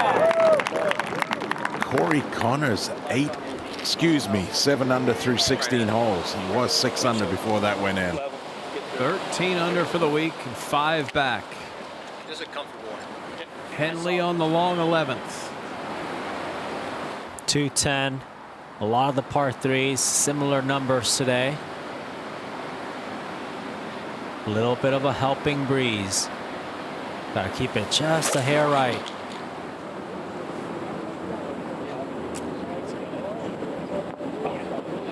Aggressive play pays off. Brilliant.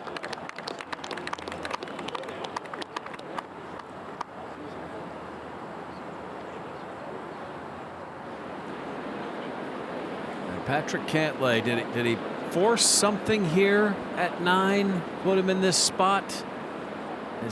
As we get deeper into this round, is Fleetwood's position going to force that? Could that work in his favor? Or did he just pull it? I got to think he went flag hunting there a little bit, knowing all true and well that if he was to miss the green short, he's got a relatively easy pitch shot straight back up the hill into the green to this front left pin location. If you get too conservative, you get it too far out where Fleetwood is, and it does bring that finger that juts out and breaks this green in two from the back. So I think we've got 2 players with 2 different thoughts and processes going on at the moment. One a little bit more aggressive, maybe one potentially a little more conservative. He could rock the place if he lands this one on the spot. This one has an outside chance to go in. I couldn't agree more, Richard. He's thinking of one thing only.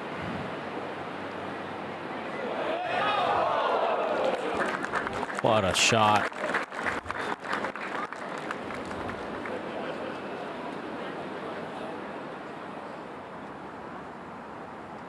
Now at the 12th, Scheffler for birdie.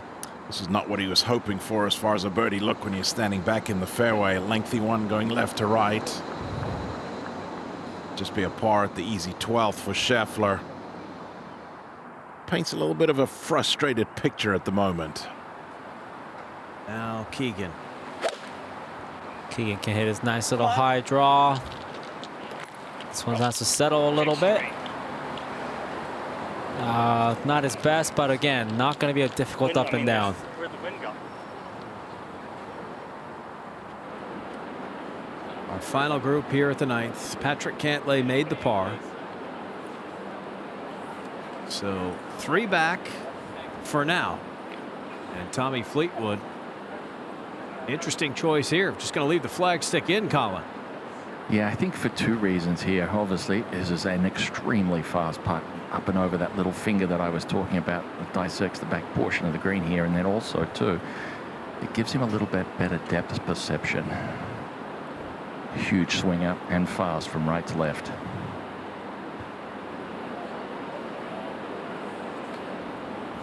Just a bit cautious. So not quite in yet. Nope. And we talk about the potential of him stretching out this lead, and even 3 shots looks comfortable, but we know it's anything but. And we know that 15th hole's coming up, which does not have the best memory for Tommy from yesterday's round. Now at the 12th, Cameron Young, one of those guys that has the horsepower to start catching. Just needed a fraction more speed to hold its line. Neither player in that group will birdie the 12th. The scoring average on the front and the back about the same. The intensity level going to ratchet up here a little bit on these next 9 holes, and it's kind of bled over here. One more big putt for Tommy Fleetwood. Well, he passed the test back at 8. Can he pass it again here, Rich? This is not an easy one. Quick down the hill. Not easy.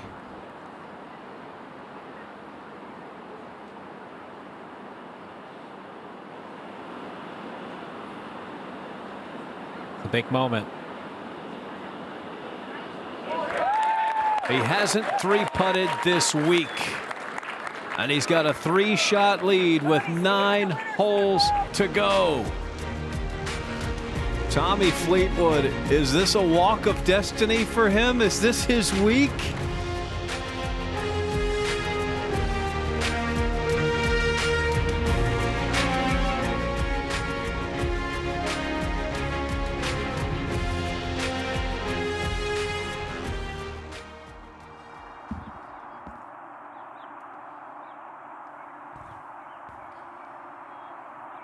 Not the kind of week that Rory McIlroy was hoping for when he teed it up on Thursday morning here at Eastlake, a place that he has so many fond memories, the only 3-time FedExCup champion.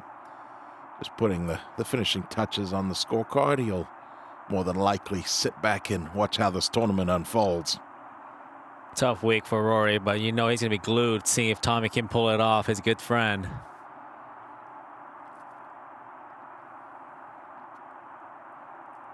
That's the challenge of winning the Tour Championship and the FedExCup. It's 1 week, and it's a great example for Rory. Hitting the ball great, just not making the putts when he needs to, and that's the difference. Yeah, that was it. I think Rory hit the ball well enough to contend this week. Just it really was very, very flat with the flat stick. You know, just never really got anything going and wasn't able to make those putts when they meant that much more. Played with Harry Hall there. Harry Hall with a nice round, 66 finishing. Scoring has been very good today. It's been very good all week, but maybe even the best of the week today.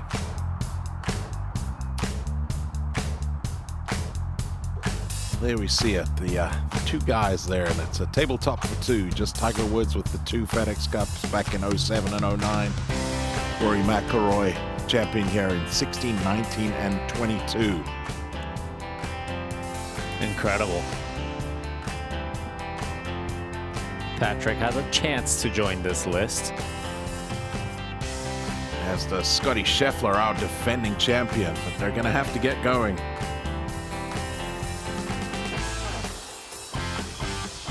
Tommy Fleetwood leading the charge, heading to the back nine. Can he get it done?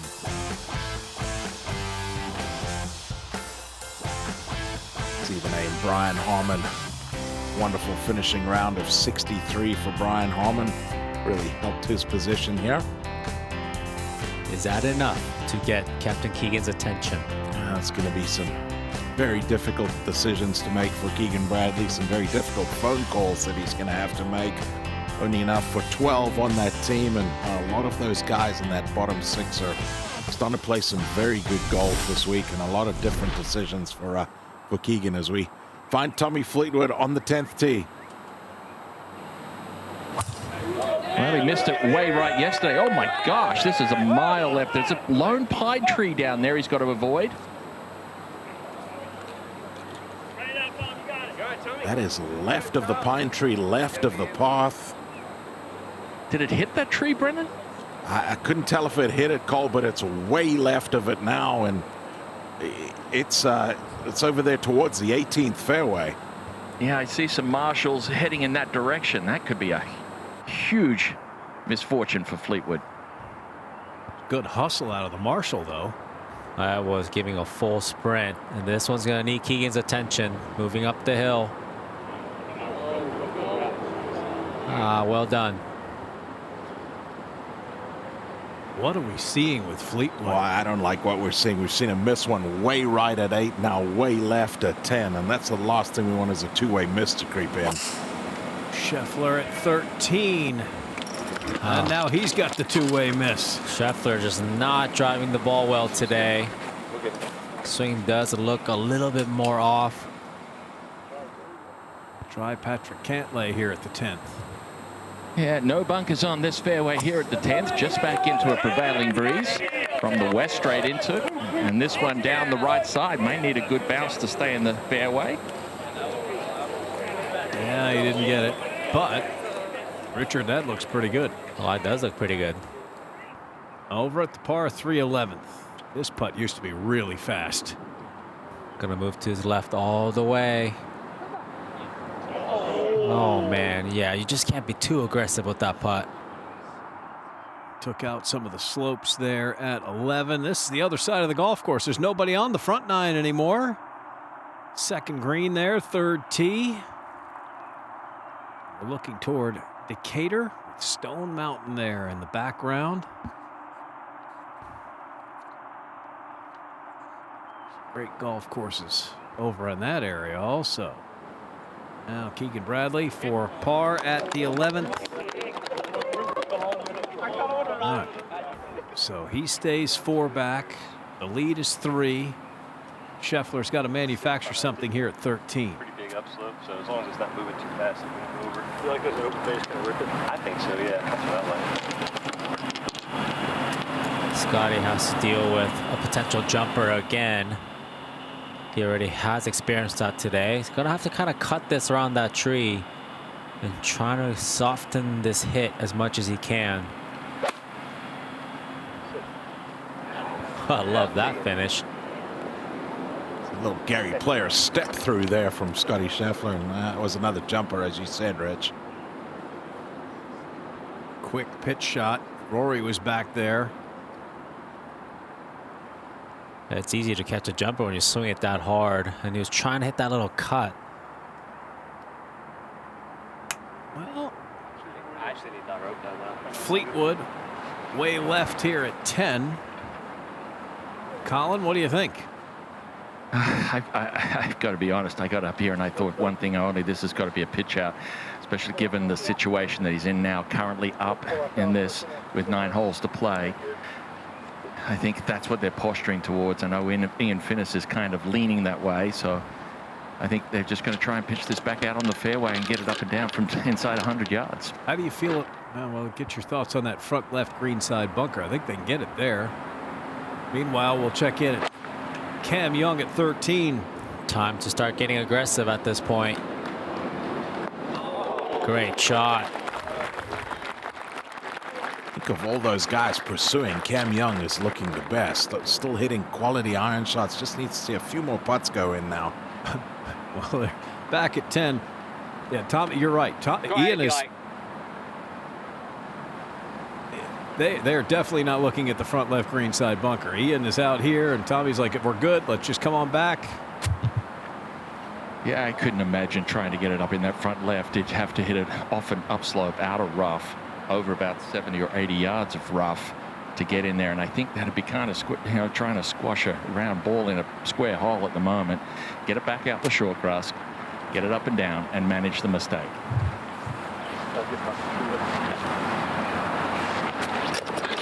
You going to telecast with it? No, I'm just going to just around. Yeah, good, exactly. Well, he was able to get away at 8 without giving up anything. Can he get away here as he just pitches something back into the fairway? Great shot, Tommy.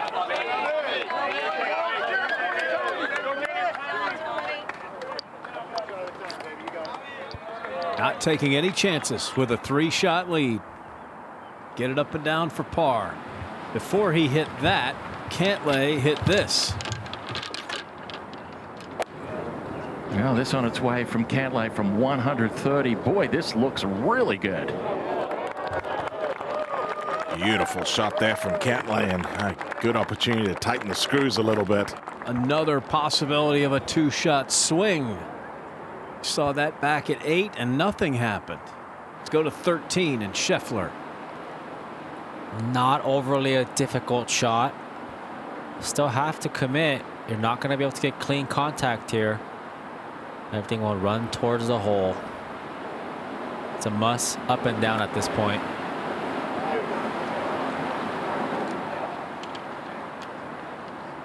Leaving himself a little bit of a tester. Good news is uphill putt. All right, we'll go back a hole to the 12th. Keegan is 4 shots back. Time to get aggressive here if you're Keegan. Wedge in your hand. You've got to take dead aim.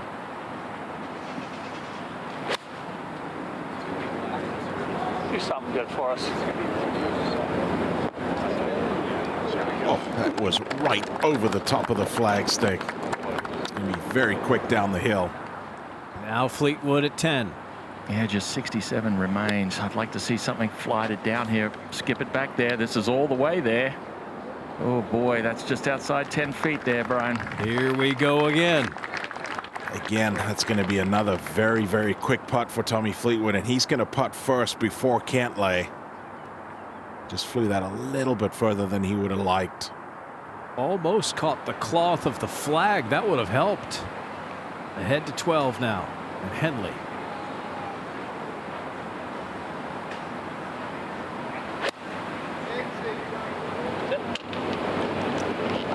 Keegan was a little long. Russ Henley perfectly in there at pin high, just left of the hole. Couple good birdie looks for that group.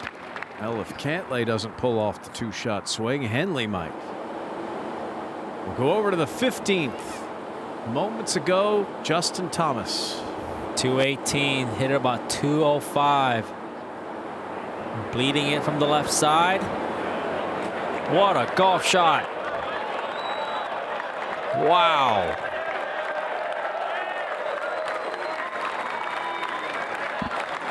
Artist.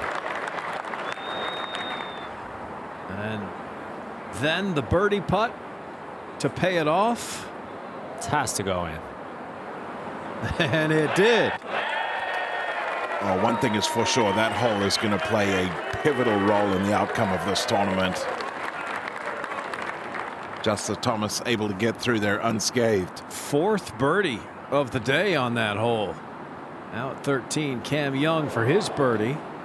That was a golden opportunity for Cam. It's a couple putts in a row there that just need a little bit more speed. Another pivotal putt for Fleetwood here at 10. Yeah, let's take a good look at this one, Brian. Down the hill, moving from right to left. Watch this stroke. Let's see if there's any hesitation in it.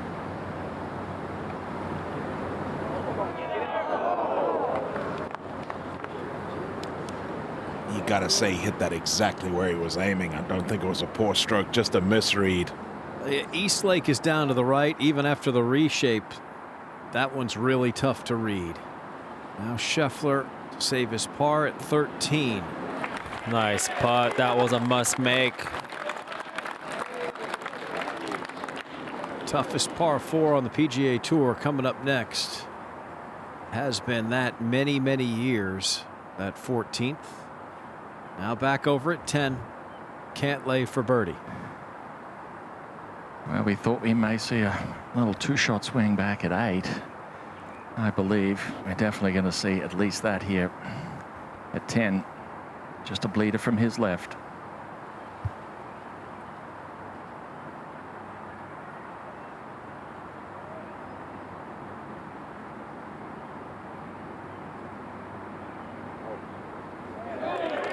Well, there's the birdie for Cantlay, and things have just tightened up. Yeah, that rough start for Cantlay, a distant memory now. He's just going to be one shot behind Tommy Fleetwood when Tommy taps this one in. So we see this just catch the right side of the hole, but good enough.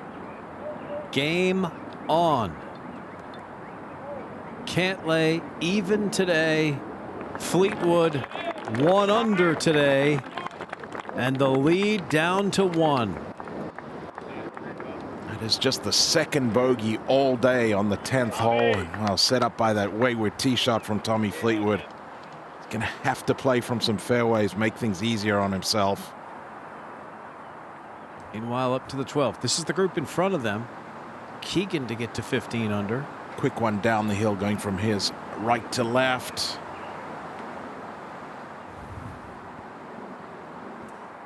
All of a sudden, we're not seeing a whole lot of putts going in. Now, Henley with his chance to get to 16 under par.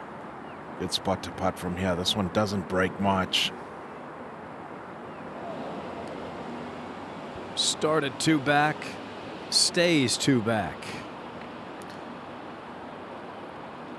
Sunday pressure. All of a sudden, that hole looks about half the size that it did earlier in the week. Now Patrick Cantlay. 1 shot back on the tee at 11. Yeah, playing 210 yards, 5 yards downhill, 205 with, I'd say, at least 5 yards of help at the moment, down and off the right. I imagine this is just a good, solid 6 iron, maybe even a 7 iron here for Paddy. Felt just the slightest of shifts in the mood out here. Well, good looking strike here, Brian. Well, actually, it's all over it. Oh, but it's short. Comes down to the front bunker, but Scotty Scheffler got up and down there easily. It's not too difficult.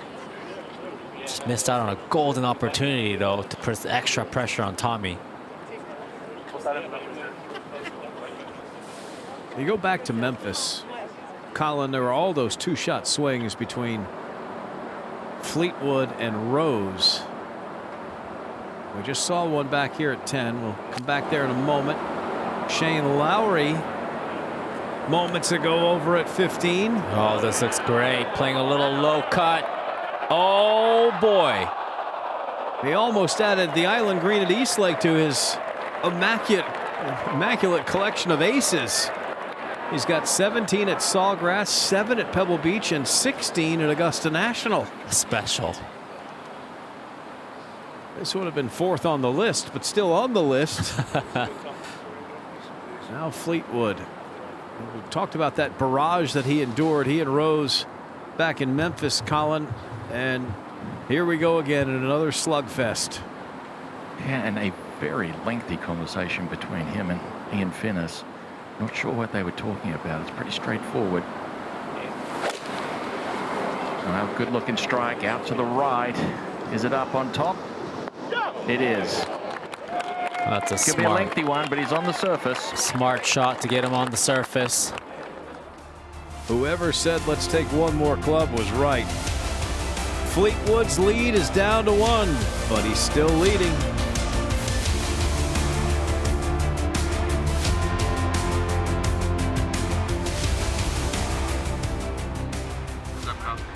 It's amazing, Richard, in a game that's taking 4 days to play, and this group here probably 4 hours for the final round. How fast things can move.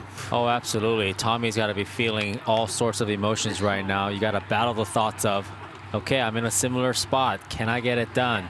You can also experience, and I can see it as a player and been there before, where you're starting to go, his mood and the game has kind of been defensive the last 3-4 holes, a little bit more protective.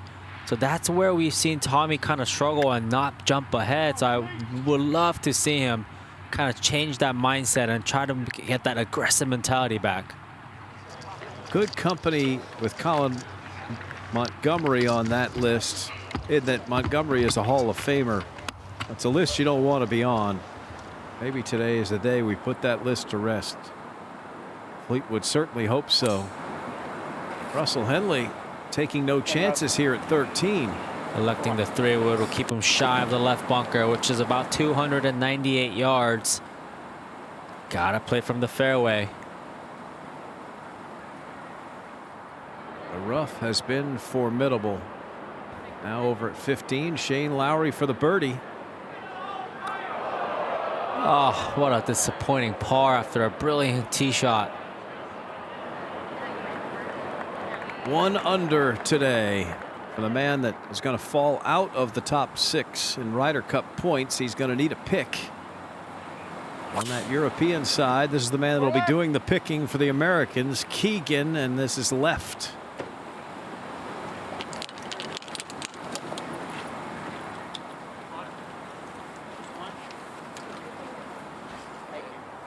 Our final group is at the 11th green. Patrick Cantlay in this bunker.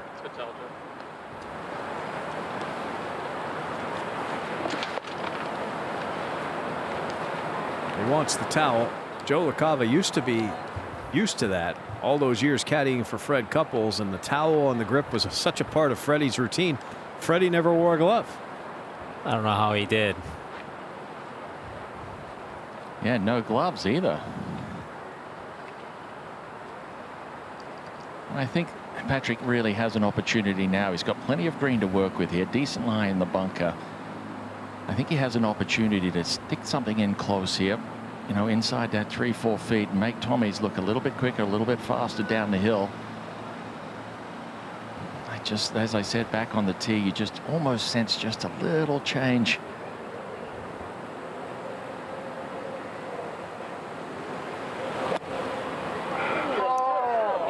Wow. Huge mistake. And it starts to become about the law of averages. You saw the number, Fleetwood, all the top 10s without a win. He's been the one hitting these shots over the years, but he's a world-class player. At some point, the guys chasing you down are going to start making the same mistakes you made. And this was one for Cantlay. So close. Just looked like he caught that a little bit heavy.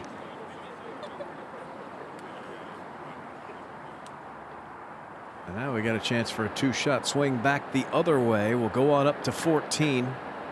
Cam Young second.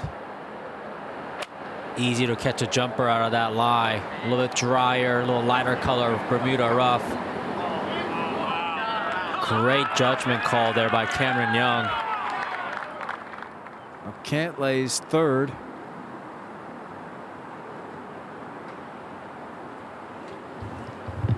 He can't get comfortable here, Colin. Yeah, this is a big moment, right? He can say uncomfortable stance, uncomfortable lie. He really just has to pop it out and then just get it to trundle down to the pin. That's a good shot. But it's going to be disappointing, though. He had a golden opportunity to stay just within 1 of Fleetwood, but at least dropping 1. Ahead to 14. Very difficult one to get close. Ball above his feet, right hole location. Really have to commit to hitting a holy cut. 8-iron from Scheffler. Wow.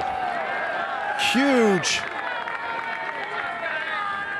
He's running out of holes. 3 back. Lots of trouble between there and the clubhouse. Fleetwood is on the green here. Birdie putt at the 11th.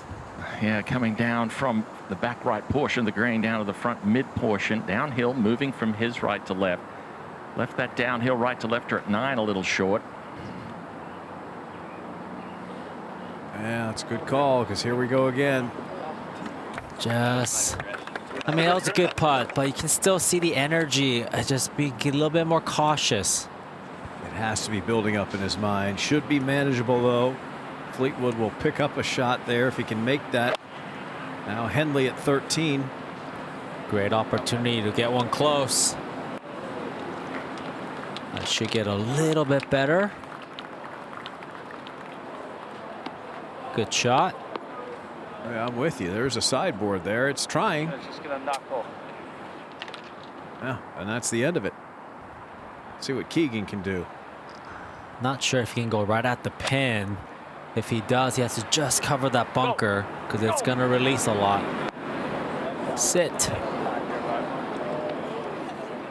Just can't control it out of the Bermuda rough. Yeah, everybody that's missed the fairway here seems has gone long. Rory did it. Scotty did it. Now Keegan does it. And we'll go back to 11. Cantlay for bogey.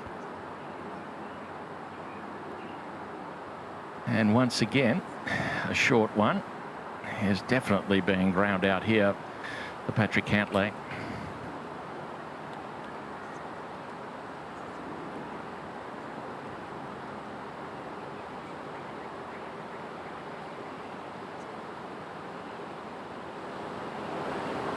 All in all, solid bogey after that poor bunker shot. There's always going to be trouble. Right back to 15 under. But Fleetwood just a couple feet away from a 2-shot lead again. We'll move on up to 14, where both Cameron Young and Scotty Scheffler have birdie efforts. Cameron Young, is going to be a slower putt.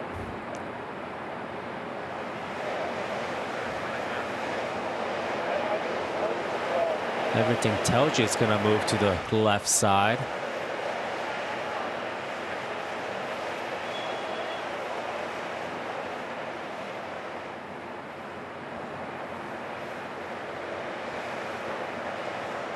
But the hill left of him, I believe it's going to equal out.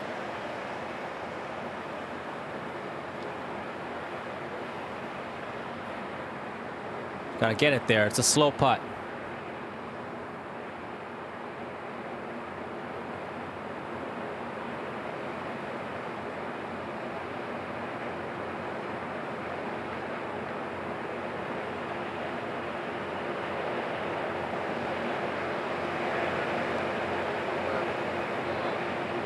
Yeah, it's a bit of a double breaker, but well judged speed-wise.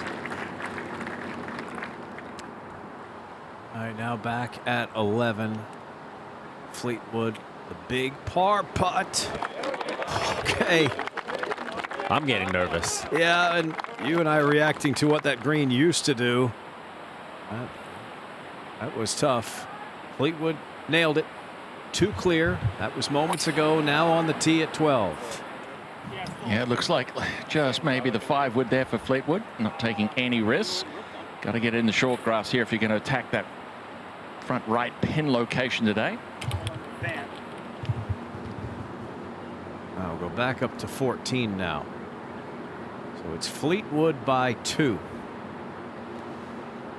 Henley and Cantlay the closest pursuers, but Scotty can join that group, and his name coming up the leaderboard seems to be brighter than others, seems to be louder than others, causes more commotion than others. He's running out of holes to cause commotion today. I'm going to say this is a must-make putt here, BK.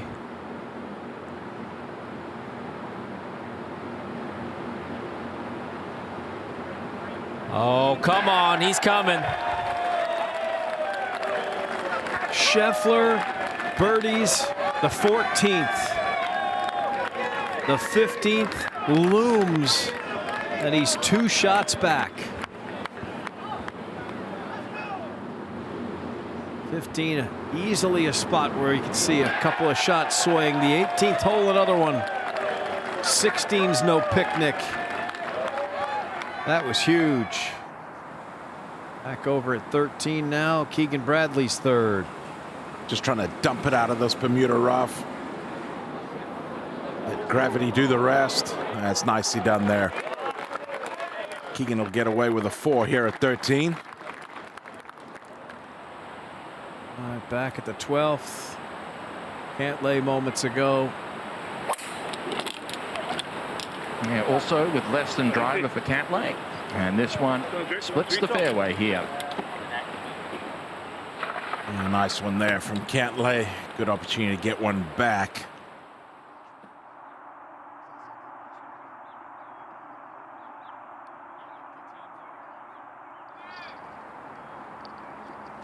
Well, and these guys are an entire par 4 and almost 2 out of position. Yeah, you could see it coming. They're falling further and further back. That is officially a pace warning from Ken Tackett. I mean, they were a hole behind after 1. Yeah, they fell back very, very quickly, and they've continued to fall further and further back. The fact that they took some time over there on the 8th, they were dealing with a couple rulings. And then Cantlay with a little bit of trouble there at 11 took some time as well, but they'll have to hustle a bit, get back into position. And this was moments ago. This 13th hole, to the support of the warning, is wide open. Yeah, this is the group in front of them right here with Russell Henley finishing up at 13 as they've just hit their tee shots on 12. So as you say, BK, almost a hole and a half in front of them. Meanwhile, Scotty Scheffler's here at 15. The Island Green for the second day in a row. They're playing it all the way back. Scotty 2 off the lead.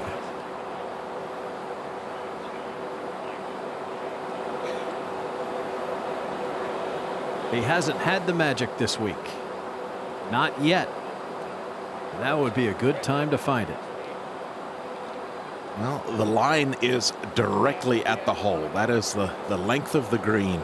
You want to take something directly at this hole location.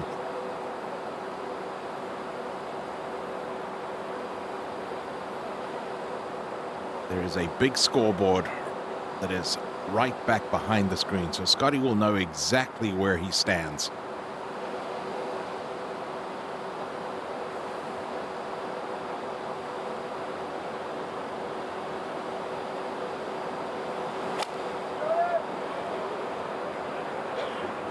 Starts left, trying to cut it, and that miss has been plaguing him the entire day, and it's again caught up with Scotty Scheffler. You know, it's so funny, as the #1 player in the world, he's 2 shots back. We're talking about how he just hasn't had it this week. But that moment right there, you needed your best. Scheffler wet at 15. That's probably his last best chance. Now Fleetwood at 12. Yeah, 125 with the uphill adjusted in. Back into a little bit of breeze from his left. Oh, this has a lot of promise here, BK, if it's enough. What a shot. What a shot from Tommy Fleetwood at the right time.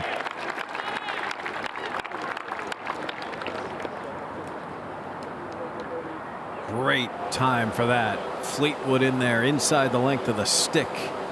Now back at 15, Cam Young. Well, you got no option here. You've just got to stand up there and hit a high quality golf shot.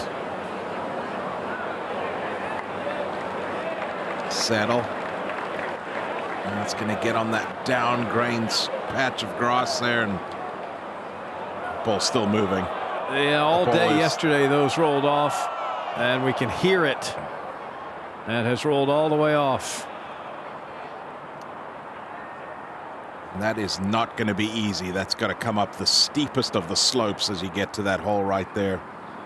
Back at 12, Cantlay second. Yeah, 123 all in adjusted for Cantlay from the far left side of the fairway. Oh, I'm not sure if that was struck 100% in the middle of the face. And that's going to come up well short there, guys. Unable to answer the shot from Tommy Fleetwood. Fleetwood's lead is 2 with a birdie putt coming up.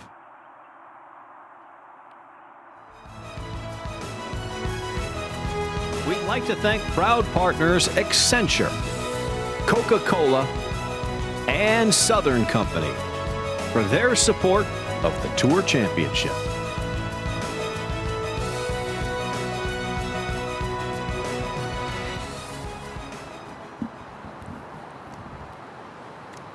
Over to the 18th, Corey Connors to finish out a good week. Oh, yeah. Oh, yeah. That's going to feel really good. What a round of golf for Corey Connors. Closing in 62. Next season is a President's Cup year for Corey. He's got himself in position where he can pick up his entire schedule. There are 9 signature events. He is excited about it. Chatted with him about it earlier in the week. So Scheffler hit his first tee shot of the day out of bounds and salvaged a bogey. Talked about how he's running out of holes here. We pretty much have to drop no more than 1 here at 15. Then you may need to birdie in. Really has just been fighting that left miss today. Just been a little bit off, but he continues to grind, continues to work really hard, digging deep. See if he can get another one in there close, save another shot.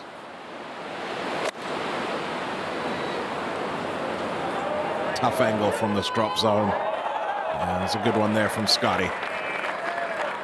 Chance to make just a bogey. Boy, has that club let him down a little bit this weekend. Back at 12 now. Birdie for Cantlay. Yeah, coming up all uphill, Brian. This mid-pin location tucked over in the right portion. If anything, at the very end of this putt, we see it falling off to the low point over to where Tommy Fleetwood is standing over on the right. I almost feel that this is a kind of a must-make right now. Put some pressure on Fleetwood. Looks good. Looks really good. What a great putt from Cantlay, and what a good time to make that. Bounce back birdie, and the lead again is 1. That'll speed you up. Now back over at 14. Russell Henley. Long way back for Russ Henley, but he likes it on a great line. Oh, this is going to release right to the hole. What a golf shot. We've talked about important putts and must makes. There's a lot of golf left between here and the clubhouse. Russell Henley's shown it to us. And as you're mapping out this back 9, you're thinking of your birdie opportunities at 12, 13, 14's not really one that jumps into your mind, but Henley's going to have a chance. Tommy for his birdie at 12. And right back out to a 2-shot lead. Huge there. What an answer for Tommy Fleetwood.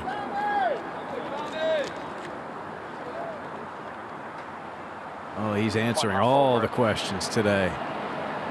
He's asking some. And Keegan just bounced it over the bunker here at 14.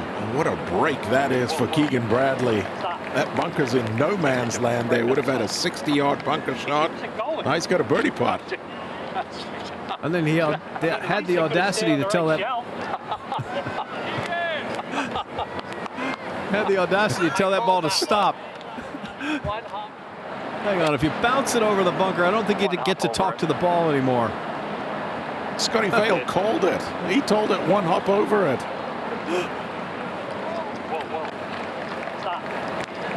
Oh, and the Bradleys are out. Got to see them out yesterday. That was crazy.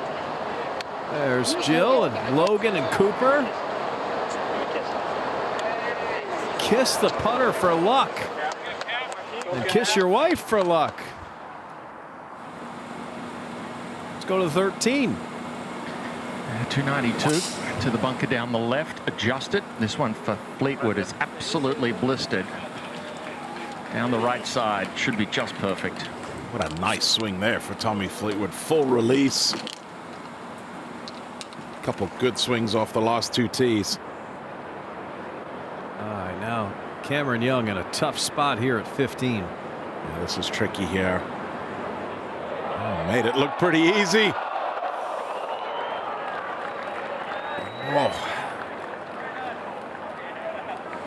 He's going to save his par. He'll stay 4 back. Cantlay now at 13. I've got to think with that back left pin location and that little bit of slope behind it, you can find the short grass here. You could really try and hole your second. And this man at the moment is playing with a lot of intensity. Starts it down the left-hand side, peeling it off that bunker. This is also good. A couple good tee shots down the 13th for our final group. And yet Fleetwood, through all the machinations, is still 2 shots clear.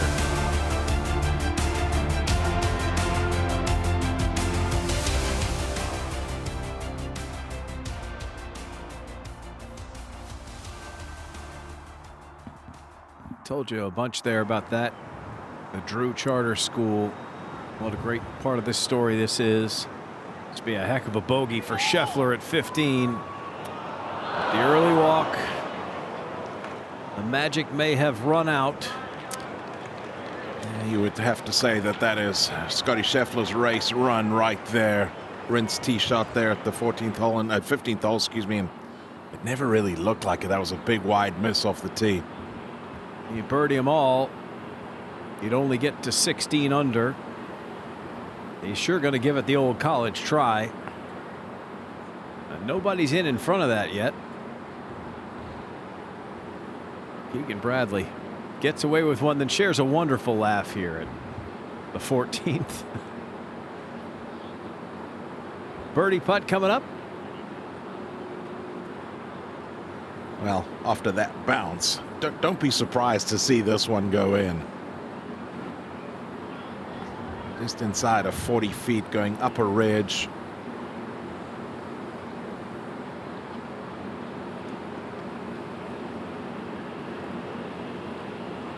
A valiant attempt. Will be a par at 14 for Bradley.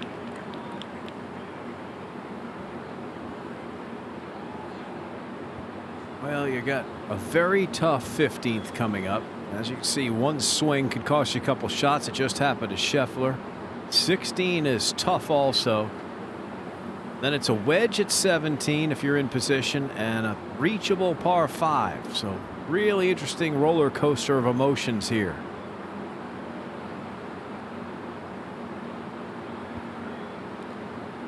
Russell Henley is 1 under today. He started the day 2 shots back.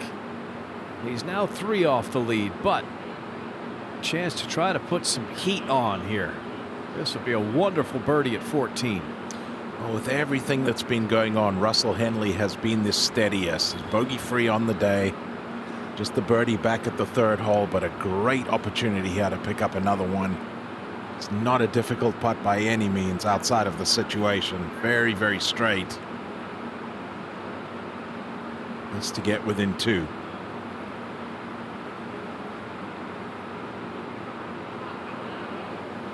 And he knew it right off the putter face. Just left that blade open. And it's a big missed opportunity.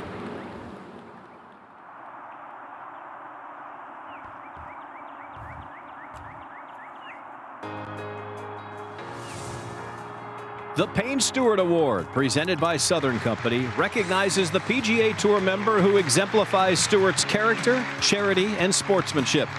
This year's recipient is Stewart's dear friend, Paul Azinger. Payne lived with a purpose. When we live in purpose, we don't just change our lives, but we change the lives of everyone around us, like Payne Stewart. The Payne Stewart Award is accompanied by a $500,000 grant made possible by Southern Company, which Azinger has chosen to support several initiatives in Stewart's name, including the Paul and Tony Azinger Charitable Fund that provides life-changing resources to struggling families in Manatee and Sarasota counties.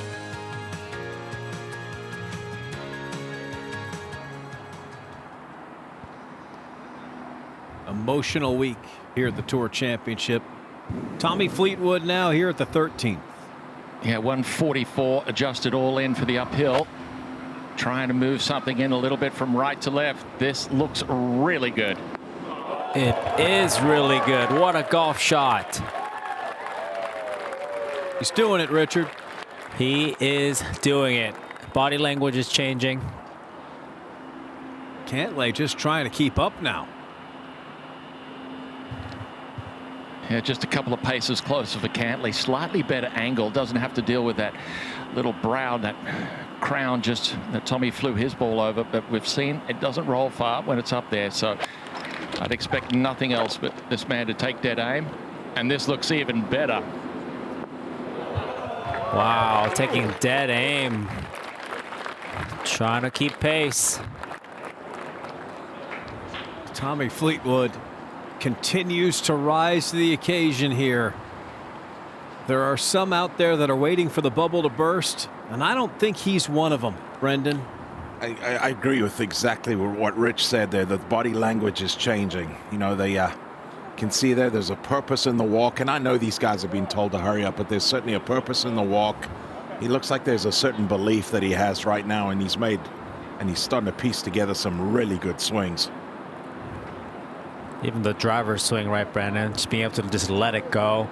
He's walking with intention, like you said. You know, we've talked about it so often that he's trying to knock down this door, win on the PGA Tour. He's a proven winner. He's a guy that's won all over the world, and he's won big tournaments, and he's beaten some of the best in the world to win some of those big tournaments. Feels like this is the hole he's got to get past. Right now, he's just got to get to it. Russell Henley on the tee at the 15th. 218, very difficult hole. Ideal shot. You want to bring this in just from the left side, a little cut. Just carry it about 205.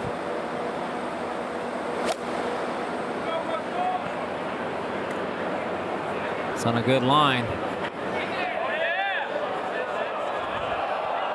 That's going to funnel down. It's going to be a tough up and down. Will it stay? Yes, it will.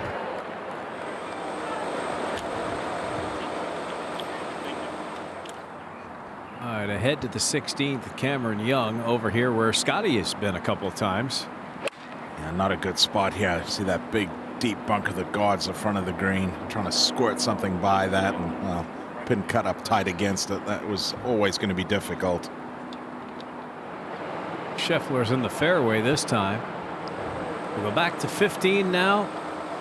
Keegan Bradley. What is it, 218? Yeah. Pretty aggressive here. You got room up there.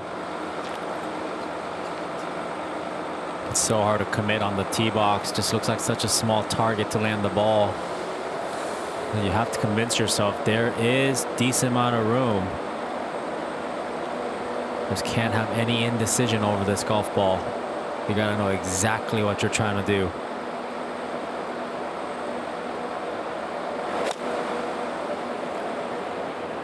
Oh boy.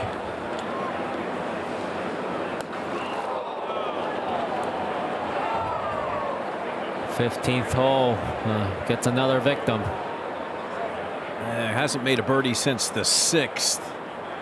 Been a little scrappy, got away with 14, and the 39-year-old is going to the drop area here at 15. The contenders continue to drop. Back at 13, Patrick Cantlay for birdie. It should be an inside right edge putt here for Cantlay.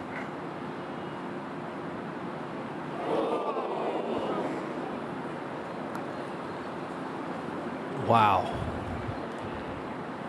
Golden opportunity. He didn't do much wrong there. It looked like it just wiggled in the middle of the putt and wiggled just enough to the right side. Caught a lot of the hole. Yep. And that opens the door for Fleetwood to extend the lead. Yeah, there shouldn't be too much doing in this one either, BK. Oh, he just keeps answering the bell. Let's go, Tommy. Tommy. 3 clear as he heads to 14. Well, if you're Tommy Fleetwood, you now start checking off the shots that you've got to get through. The tee shot on 14 is imperative. You've got to find the fairway at 14. Obviously 15. We know about 15. Got to find the fairway at 16. Start counting it down. Yeah, you're right. Scheffler's got to run the table here, and he's going to have to be met in the middle, it seems. A nice tee shot and a good opportunity to get one in there close, and he does. Good shot there.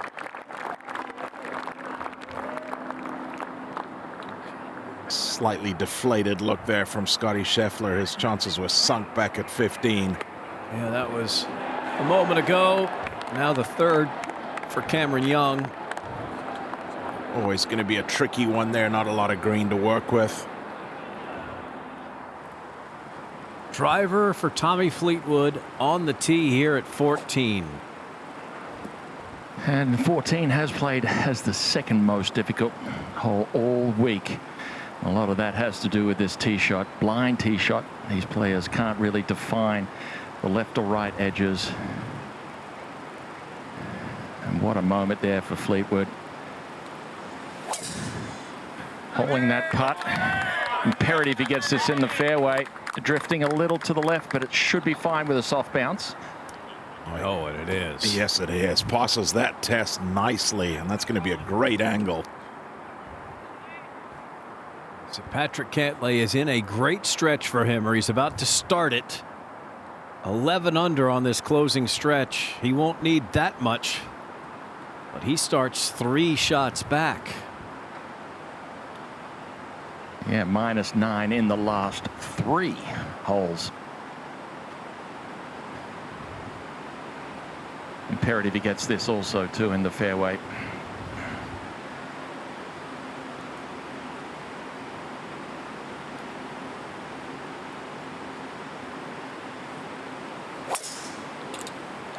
Well, he sends this out on a much lower flight, peeling from the left side back towards the left edge. It looks like that's going to be in the step cut over there, maybe actually in the primary rough. He's bringing a flag out. 34-year-old Tommy Fleetwood, 3 shots clear as he plays the 14th.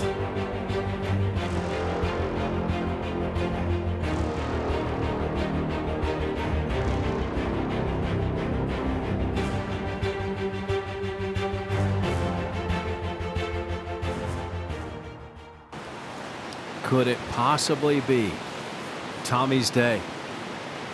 It's felt like that since the first hole. Bradley here at 15.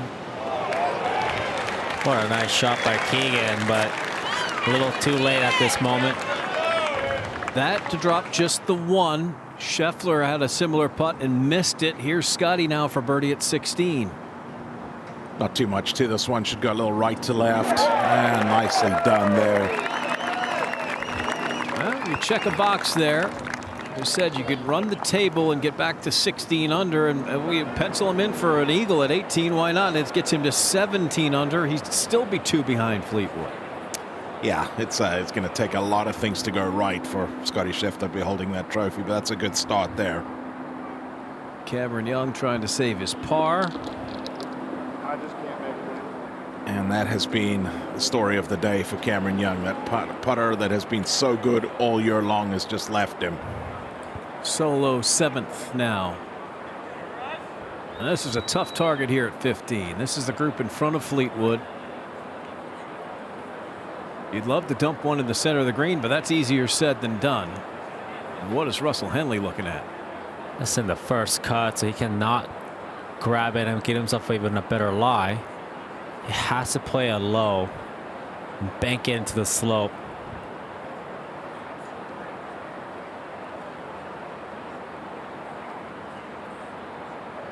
Zoysia has a stickier grass, so this is going to be a challenge.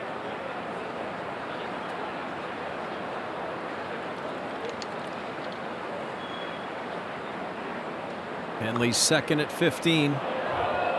That's that Zoysia grass right there, just grabbing that golf ball. Really didn't have any options at that point. Lucky it held on where it did. Yeah, decent break that ball stayed up there. That if that gets moving at all from where it is now, it's back down below the green.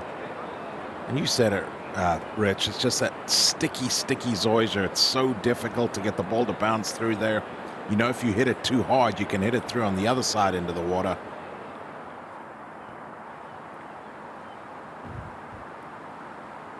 go to the tee at 17. And Scotty Scheffler. Gotta hit 2 more fairways to have any hope.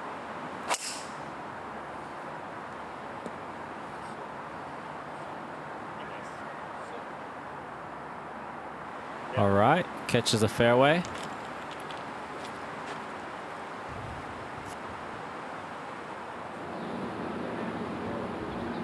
Back to 14 in our final group. Tommy Fleetwood, 3 clear. Tough hole.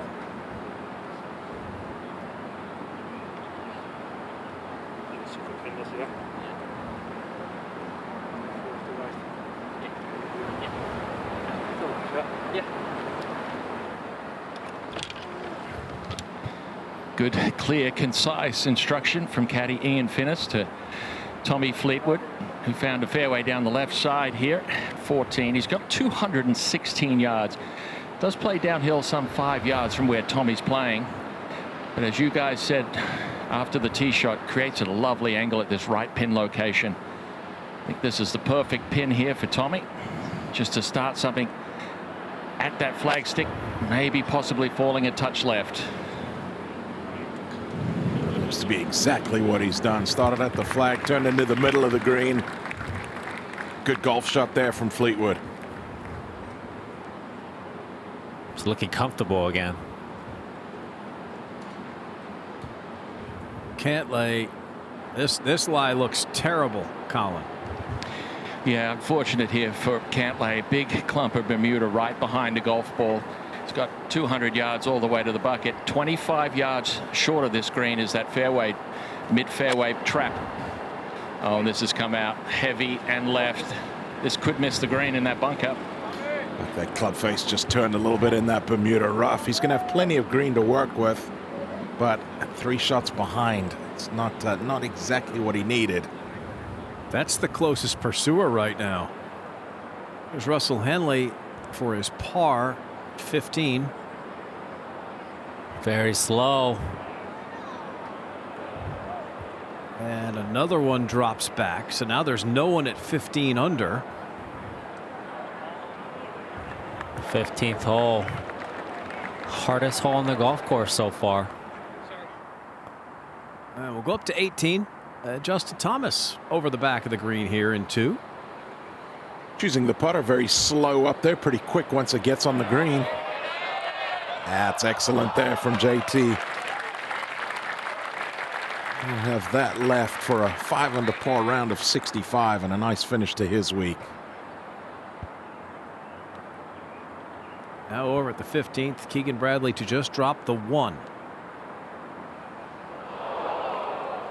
And the water claims another victim. Double for Scheffler, double for Bradley. Well, you said it, Rich. The most difficult hole on the golf course, and if you're going to win this tournament, you're going to earn it. 14 playing as the 4th most difficult, the 16th hole playing as the 2nd most difficult. It's a tough stretch that these leaders have got to get through. Akshay Bhatia finishes things up at the 18th. Going to finish just outside the top 10 for the week. Now Russell Henley on the tee at the tough 16th. Trying to fit something in between fairway bunkers left and right. Little leg kick shows that he likes that one. Right down the middle.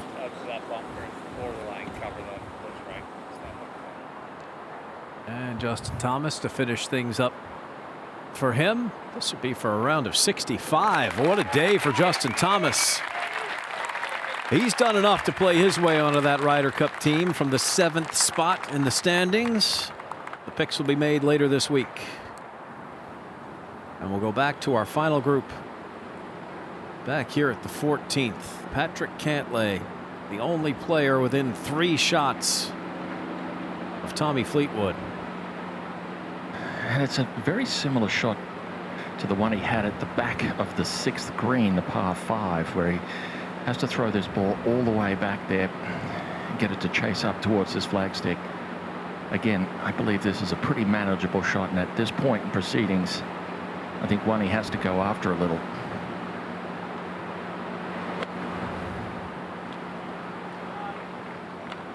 Yeah, nicely done there. Flies it over the top of that ridge, gets it to bounce forward. It's going to leave a tricky little putt down the hill, but all in all, pretty good. Very nice shot after a poor bunker shot he hit on hole 11. Great way to just forget about it. Scheffler in good position here at 17. Gonna be taking dead aim here. This whole location is a very narrow, the skinniest part of this green on the back portion.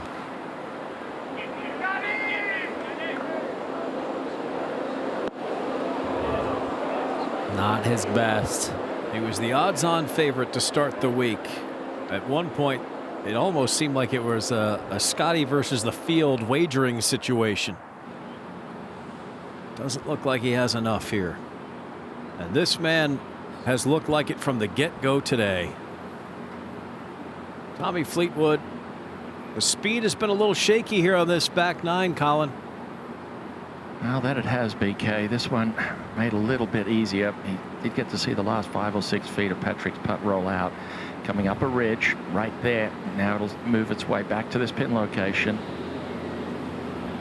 Much better. Yeah, good speed there, and he leaves it underneath the hole. Should be a stress-free par for Fleetwood, and those go a long way right now. Well, if he could get 4 clear heading to 15, do you find a way? Where do you lay up at 15? Drop zone. He just hit it over there. Cam Young up here at 17. Direct line. Looks to be pretty on a good line. Just need a couple more paces. Back at 14, Patrick Cantlay. Just a little bit of work left for par. This is a tricky one here. It's not one that you can hit with any speed and take the break out. So you've got to trust your line. And certainly to say it's a must-have is not an overstatement. Already 3 behind, but still, remember, we do have the 15th hole that these guys have got to get through.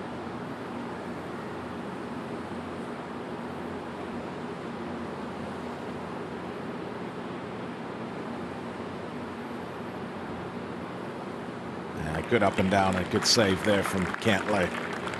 Missed the fairway and the green. 3 back.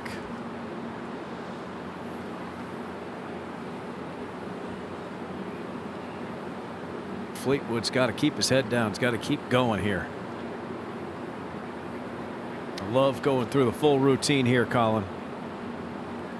Oh, absolutely. You've got to keep everything exactly the same every time, and he has been just rock solid over these all week.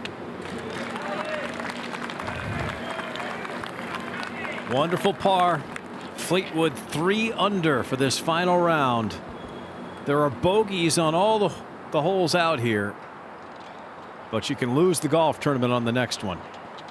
One big swing left here for Tommy Fleetwood. This was yesterday. Fleetwood on the same tee here at 15, and this wasn't even close. It's got to be thinking about this as he's walking up to the tee. And like you said, BK, one huge swing coming up. Well, he's answered every question asked of him today, and if you're Tommy Fleetwood, you know that this is it right here. This is the golf shot that you've got to get through. Find a way to get this ball on land. Just go ahead, find a golf club that you can hit, that you know you can give it a full release and you're not worried about anything. Don't try and hold something up into that breeze. Just go ahead and release it. Exactly. You got that adrenaline pumping as he's walking up right now. As a player, you're feeling it and you're thinking about it. You're trying to not think about the bad stuff, but it's hard. And Brandon, you hit it on hit on the nail, because you have to swing, grab a club. You know you're going to be pumping adrenaline. You're going to get that extra speed. You want to come up on the tee and just hammer it. Yeah, the last thing you want to do is try and fit something in there, and Tommy knows that. We've talked about it a lot. He's a proven winner. This is the shot right here. This is the tournament. This is the one you got to get through.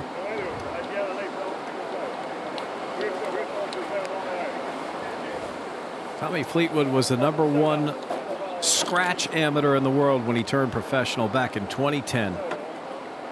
He's won at every level. 7 DP World Tour wins. He won on the European Challenge Tour in Kazakhstan. And he's got an island green standing between himself and the FedExCup.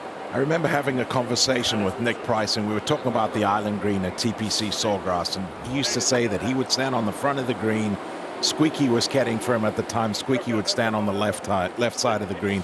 They would walk, and right where they met, that was the spot that he was trying to land the ball. Tommy needs to be that exact. Find that spot where you're trying to land the ball. Focus in on that.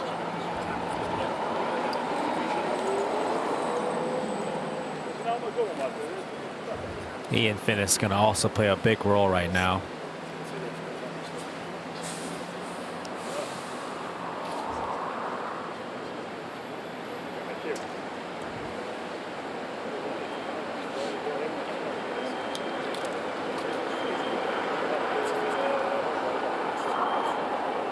Palms are getting a little sweatier at the moment, as it should.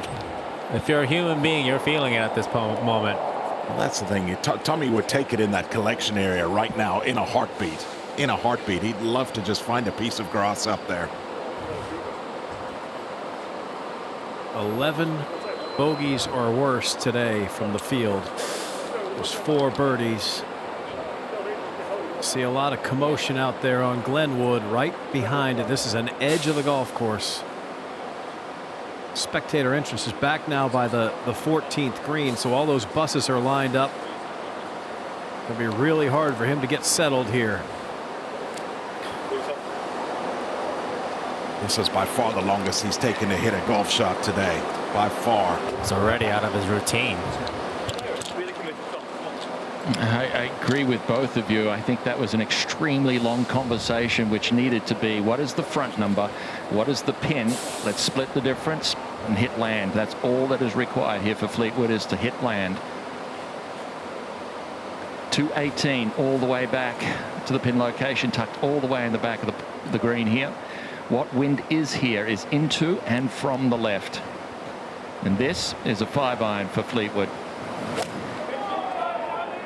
Starts it out, turning, touch left, heading towards that collection area you were talking about. I think that's a good break if it's got long enough. That will be just fine. It's a good shot. I mean, under the circumstances, he is ecstatic. Best missed green of the day for Tommy Fleetwood.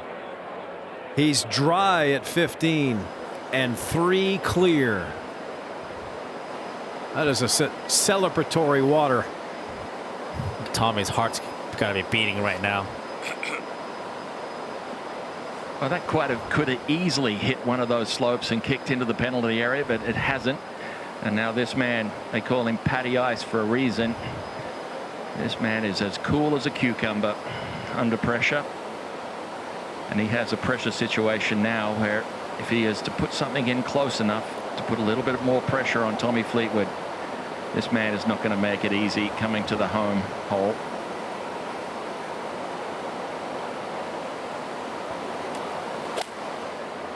He flights this out very low.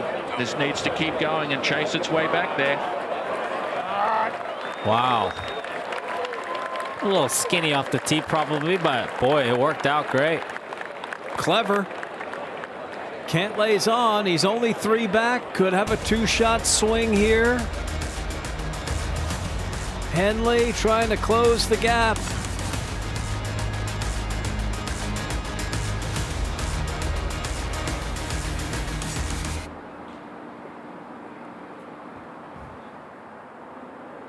So Henley going to stay at 14 under. This is Scheffler from off the green at 17. Gotta climb over a ridge.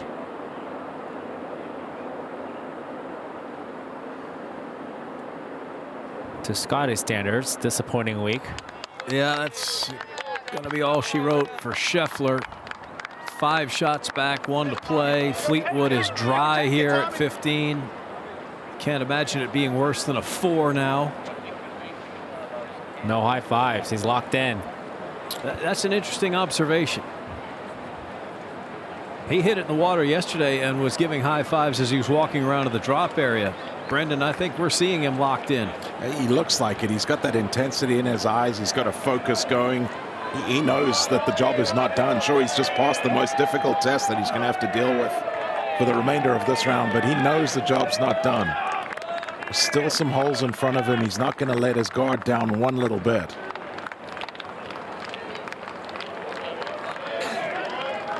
Well, his last 54-hole lead came at the FedEx St. Jude Championship.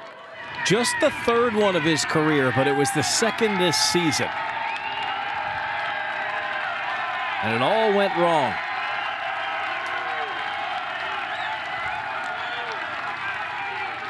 There was a very wishful putting stroke made on the 71st hole. He was unable to match Rose or Spawn.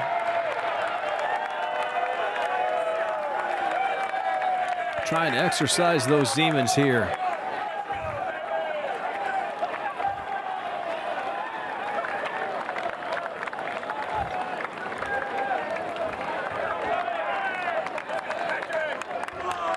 Tommy Fleetwood is closer to Birmingham, Alabama than he is to Birmingham, England. You got that right, Brian. Only a couple hours away from Birmingham, Alabama, but he'll take it, even though he's from the west coast of England. These folks here have adopted Tommy Fleetwood.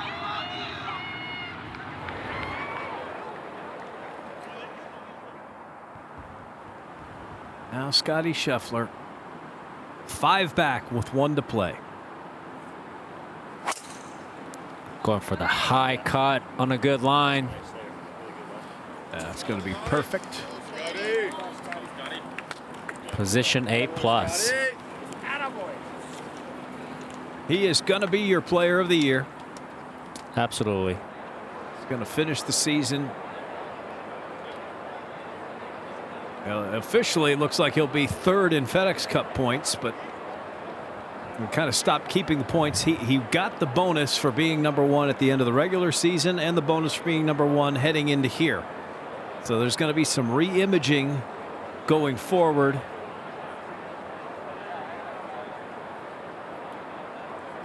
This man could win the biggest trophy of his life. Colin, you've sized this up. What do we think of putter? I think this is a great choice. You know, the surrounds are in absolutely pristine condition. We've talked about it all week. We've seen a number of players putt from down in this collection area. Yesterday we saw Cameron Young actually hit with a more lofted club and made a little bit of a mess of it. So I think this is a good choice. Still a steep bank he's got to come up, but once he gets up on top of the green too, BK, it's all running away from him. It'd be very, very easy to leave yourself 8 to 10 feet here if you're not careful. Oh, he's up. He's up. Wow, aggressive effort there. If it wasn't that the miss? That was the miss. 4 different 2-shot swings between he and Justin Rose in that final round in Memphis. Fleetwood was on the wrong side of most of them. Could have one here at 15. Now Henley at 17. Great ball flight. Little bullet fade. You can move your line slightly right. Back over to 15 now. Cantlay is 3 back. He's the one guy here, Colin, that's not running out of holes just yet. No, he is not running out of holes at all. And now with yet another opportunity for a 2-shot swing here. And this putt from the center of the green here, Brian, I've got to be honest, this is not a hard putt at all. It's just a gentle breaker from right to left the entire journey. And I am sure he knows the magnitude of it. Huge scoreboard just off to the left side of the green here as well. And both these players took a good long look at it as they walked past.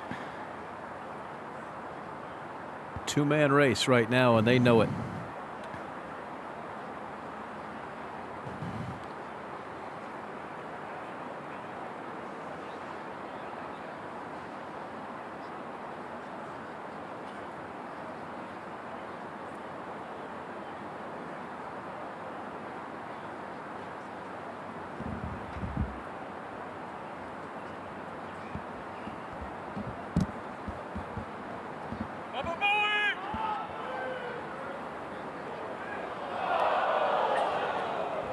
Oh, gave it a long look over that putt.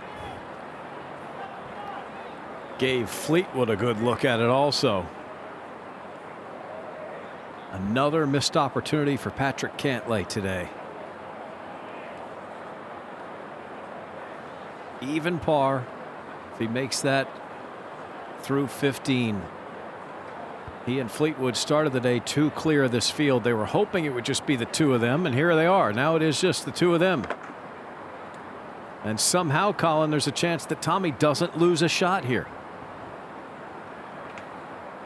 Well, that would be an incredible break for Fleetwood, especially playing those closing 3 holes so well.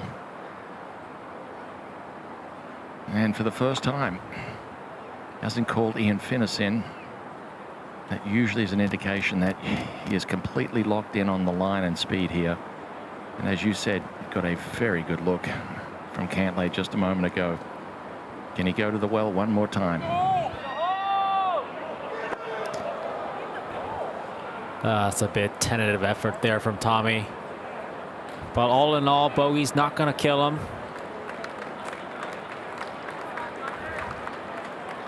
Still 2 under today.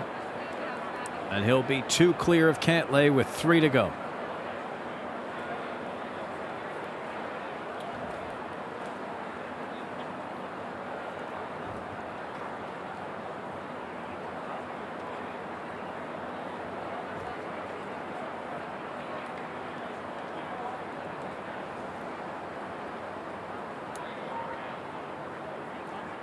Not much to this putt for Patrick.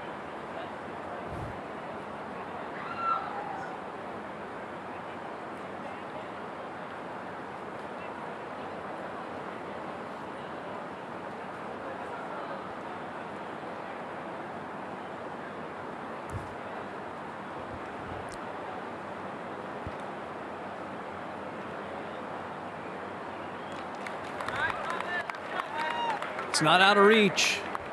But if you'd offered Tommy Fleetwood this situation at the beginning of the week, he would have taken it. That was in Memphis. 2 clear with 3 to play. He made bogey at 17. Rose caught him, passed him. That was his 29th top 5 without a win. We mentioned he's only had 3 54-hole leads before this one. So it's just a matter of perspective.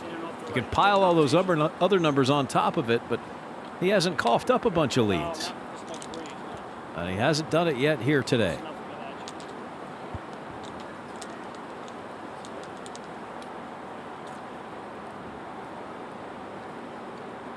Now Cantlay on the tee here at 16. And I got to be honest here. I think even with that little bit of wind into, the big stick could definitely reach the bunker on the left. Got to try and fit it in somewhere up that right-hand side. He's hit the fairway every day here. He just needs it one more time, especially with that front pin location. Yeah, you got to play from the fairway to this whole location. That bunker that you talk about is 320 yards off the tee.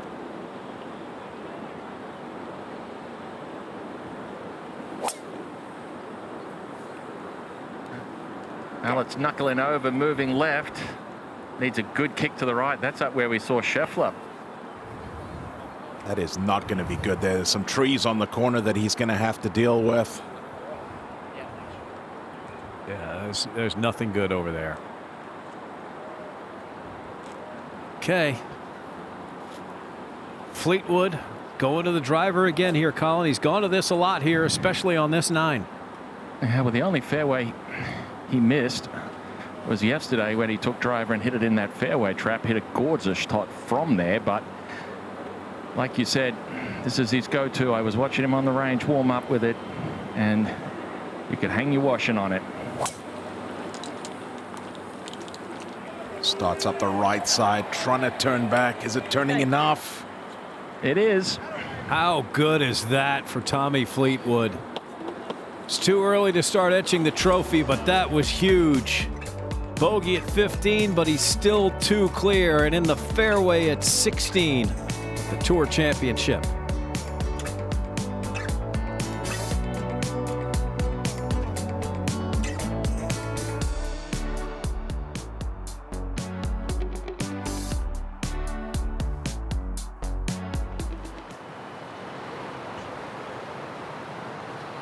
Here's Burns at the 18th. And that matches Justin Thomas. Finishes at -13. Good week for Sam Burns. Now Henley at 17. Trying to play to his strengths from the fairway. Likes it. Oh, what a golf shot by Henley. So you make that, you get it to 15. You can eagle this hole. Scotty's trying to do it. It's not cutting, heading towards those bunkers down the left side. That's going to find one of them. Shouldn't be too difficult. Enough green to work with. Just been a little off this week. End of a long stretch of golf for Scotty Scheffler. Not too many players in the world. We've talked about how off Scotty's been this week, and still he's had a legitimate chance to win this golf tournament. Sure has. He's just that good. When you hold that, he's at 16 under. He would be tied for second. He's just that good. He's at a different level. There has been talk that the entire American Ryder Cup team is going to go play at the Procore Championship in Napa, get themselves a start. Right now, it looks like a lot of these guys could use a couple of weeks off. Yeah, it's been a long 3 weeks. It's been hot. It was hot in Baltimore last week. It was hot in Memphis. It's been hot this week, and it wears on you.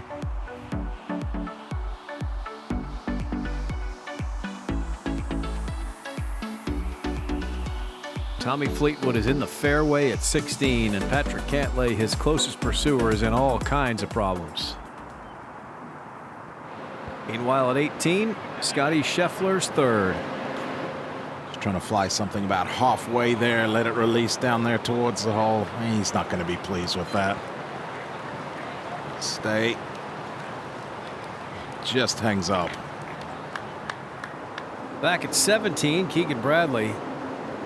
Long ways away here. Very slow putt. There's a ridge that is climbing over. Good putt. Just a bit deflated after the 15th hole. Well, we've seen this long rough be an issue all week, and why not one more try for Cam Young? Poor Cam Young just has not been his day today. Hasn't been able to buy a putt. It's been in some strange spots, but this is a great shot.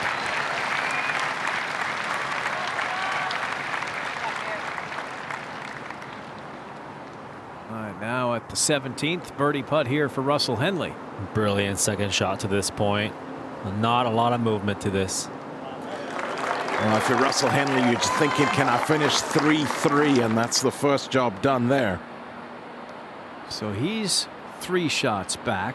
Tommy Fleetwood doesn't have to look at too many leaderboards right now.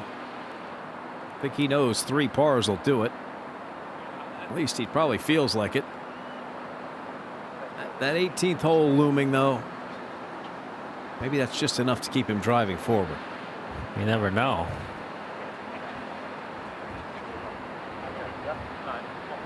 And Colin is. Cantlay can't have anything. Cantlay is absolutely nothing. Terrible lie. Probably the worst I've seen all week. Tree between him and the hole. And it's this man here, Tommy Fleetwood, from just inside the bunker on the right-hand side here. He's got 168, 176 all in with the uphill into a slight breeze. Surely the instruction is a little long. Gotta be. The only mistake you cannot make is short here. Take a club that flies to the hole, if not just beyond it. Something like that. That's absolutely spot on call. Great shot from Fleetwood, and Cantlay's just pitching it out. Yeah, real nasty. No choice, just to get it back into play. Nothing else to do from the closest pursuer. Could see a 2-shot swing here. Moments ago at 18, Scheffler for a closing birdie. Is this his last shot? No, it's not, and still some work left. And that was a moment ago. Now, maybe this will be the last shot for Scotty Scheffler, and it is. A small consolation keeps that streak alive of shooting in the 60s.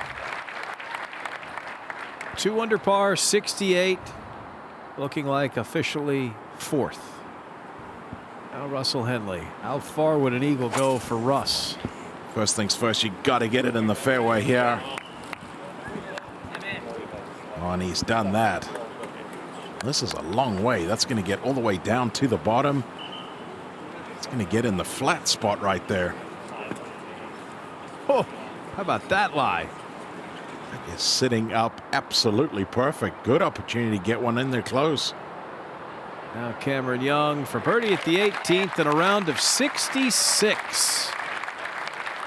Is that enough to play your way to Bethpage? Wow, it's well, you said it earlier. It doesn't hurt. Back over to 16. The golf tournament's coming down to one of 3 players, and this is one of them right here, Colin. And all that remains is 115. Does play a 5 uphill from there. 120 all in. And I would imagine for Patrick, he's thinking he's got to hole it to have any chance. But at the same time, 4 keeps you in the ball game. You never know what could happen next couple of holes. Nice flighty flight on this one. Looks good too. It just flies it a little bit too deep. The group in front of them is here at 18. This is 3-wood here for Keegan, trying to play some sort of big slinging draw, and it's not drawing. That's going to miss out to the right. That's going to leave him way back there. That's a much tougher layup now after the redo. And we'll go back to the 16th. Tommy Fleetwood just keeps slugging away at it. There are some journeys that you want to savor, and I get the sense that he just wants this one to be over with.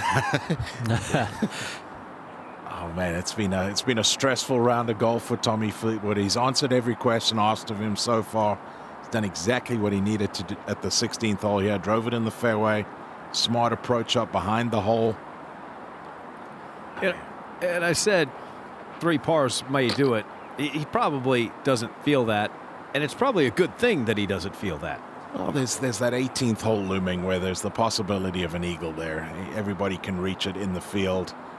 Patrick Cantlay is going to have to be relying on that hole with driving it in trouble here. But yeah, it's you want to keep the foot down, BK, all the way through the finish line. Colin, what have you thought of what you've seen from Fleetwood today? He definitely hasn't played like somebody that's got to the finish line only to be denied of a win. And I think he's, as Brendan said, he has stood the test of time today. He has had those 2-shot swings back and forth, birdie versus bogey, but I think back to 8, and I think of the putt that he made on 8 as potentially, the one that he'll look back on and say, hey, that was a good putt. Uphill, turning to his right, turning to his left, sorry. Didn't need too much more. Had it on a nice line. Need a little more speed. Still, that's a 4 and another hole down for Tommy Fleetwood.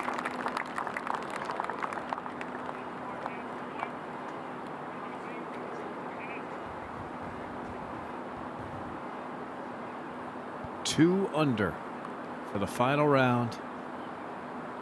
2 to go. Still not done yet. Well, this is an absolutely massive putt here for Patrick Cantlay. It's one that has to go in.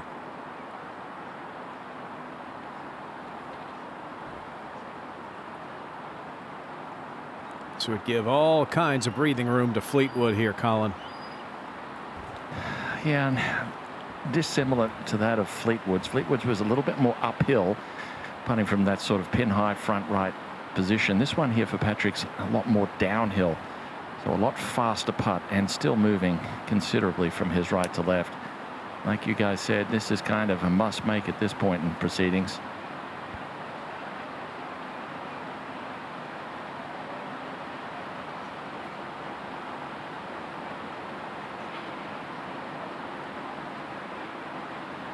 The routine has not changed.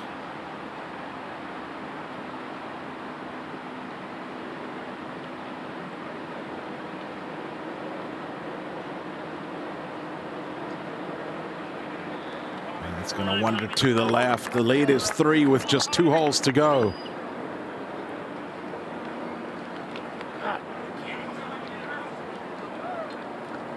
Tommy Fleetwood getting so close now.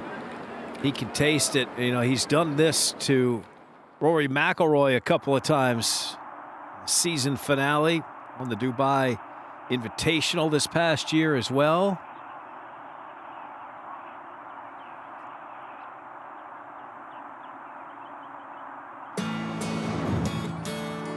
Military veteran and Norcross, Georgia FedEx office team member Michael Clark had the honor of delivering the FedEx Cup to Eastlake for this year's Tour Championship. Delivering the FedEx Cup today, it's nice to see one of us deliver the trophy, to be the face of the company for a little while. Michael has committed over 28 years to FedEx and serving his community. We help a lot more people than a lot of people think. FedEx really does have the best interest of the people in mind. That includes the employees as well as our customers. They have a plan, they stick to it. If there's anything they can do to make something right, they do it. I like seeing that in a company. And those values carry on with FedEx's Purple Promise. The Purple Promise means you think you're done. Let's get going. Let's do a little bit more. Let's work a little harder. Each customer deserves the best we have.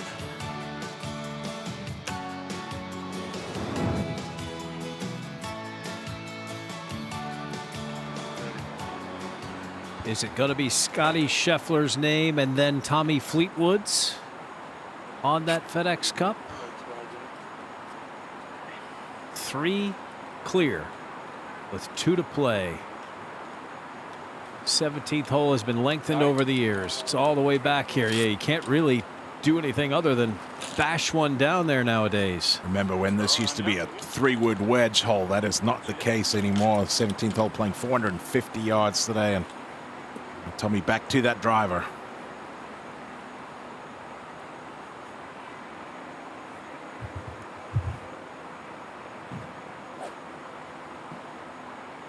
He predominantly moves it a little bit from right to left.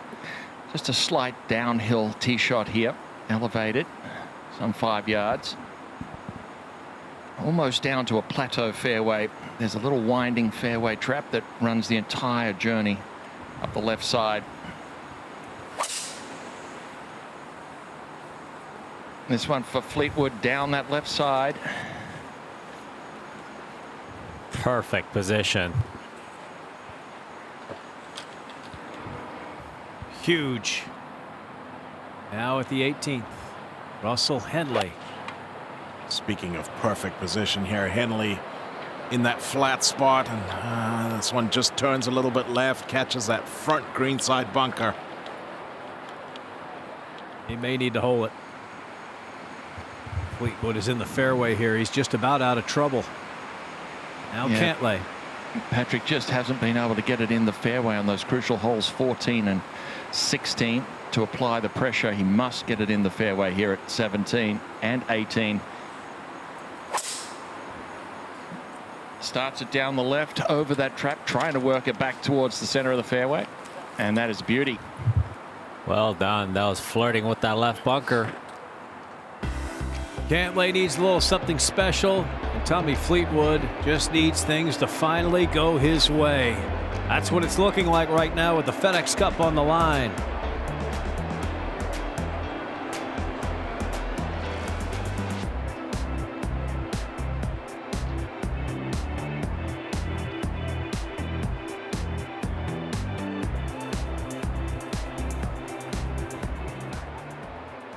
You got to figure that Henley more likely to get it up and down than he is to hole it.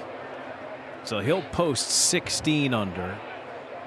That'll be the number for Fleetwood, but anything worse than bogey probably just came off the board here at 17 with him in the fairway.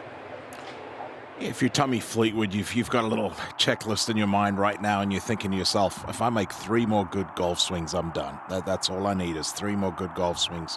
Stood up there on 17, just absolutely piped one. He's driven the ball beautifully on this back 9 under the most intense of the pressure. And yeah, if you can make 3 more good swings, you'll be holding that trophy. It's not even a lot of decisions left, because I feel like 18's probably a driver hole also, or at least the 2 would. Yep, that's exactly right. Keegan went with less than driver. Laid it up in that right rough, was forced to lay up to this spot. That's a good wedge shot there. He's going to have that for an even par round of 70. Not what he was hoping for today, but still a good solid week for Keegan.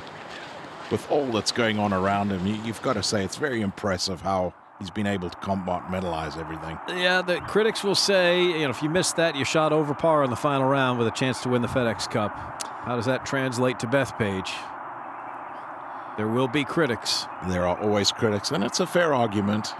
And Keegan's got to ask himself, do you want that pressure on your back also Friday morning if you decide to put yourself in that lineup? I'm obviously not in Keegan's mind, but I would think that the answer would be yes to that. He does want that pressure. I think so.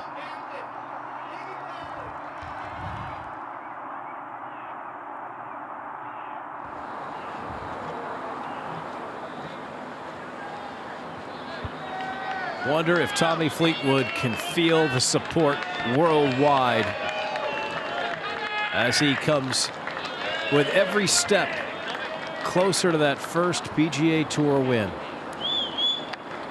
It truly is amazing what a popular figure Tommy Fleetwood has become. I mean, we heard the roars on the introductions on the first tee there. I would say Tommy Fleetwood's introduction, that roar was as loud as anybody else. Yesterday, it was as loud as the roar this man got, and he's one of their own here in Atlanta. That's right. He's essentially playing in his backyard right here. We're talking of Russell Henley. Well, this has got to go. This has really got to go in if Henley's going to have any kind of chance.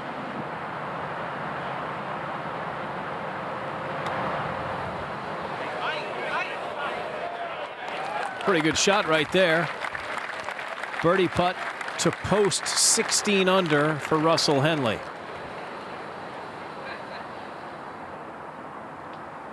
We're back over here at 17. Tommy Fleetwood. How interesting that this win could come right here. It's the greatest stage, the greatest tour in the world.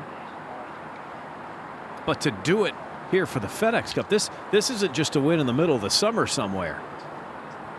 Do it in the final event for the biggest prize the tour offers.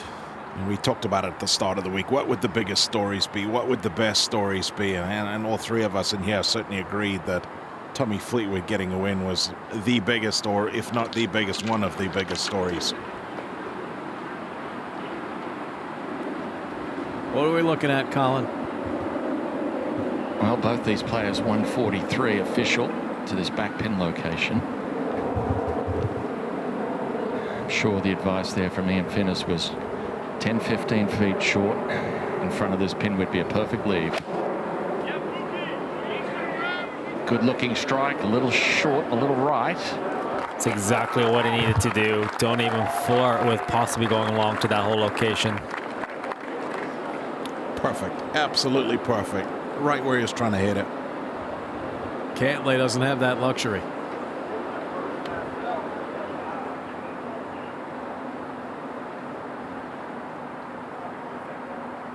Yeah, I feel Patrick's really, his hand is forced here. He's got no choice but to go flag hunting here and then really hope to get the tee ball in at 18 and get it on the surface in 2 with an eagle putt.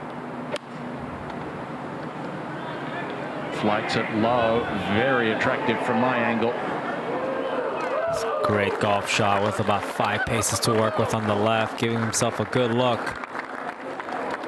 Still very conceivable that he could have a putt to tie for the lead here coming up at 18. Probably going to have to make that one. He's already made an eagle once this week on 18.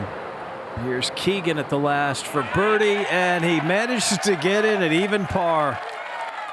Not the Sunday charge he was looking for, but a solid week at the Tour Championship for the captain. Yeah, a really good week for Keegan Bradley. A nice way to finish there with a birdie. You can see what it means to him.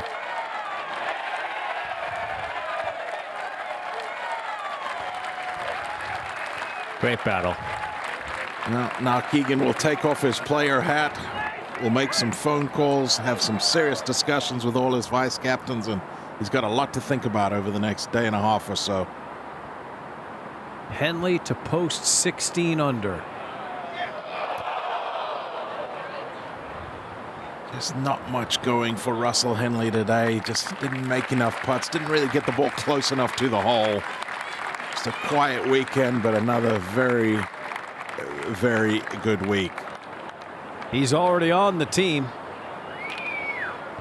One of those phone calls is going to be to Russell Henley. See what he thinks. They may just talk about it in the scoring area. I have no idea what Keegan Bradley just whispered in his ear there, but it could have had something to do with the Ryder Cup in a couple weeks' time. It's already keeping secrets. Maybe he just said, "I'm playing." Oh, maybe. Wouldn't that have been something? We're back at the 17th.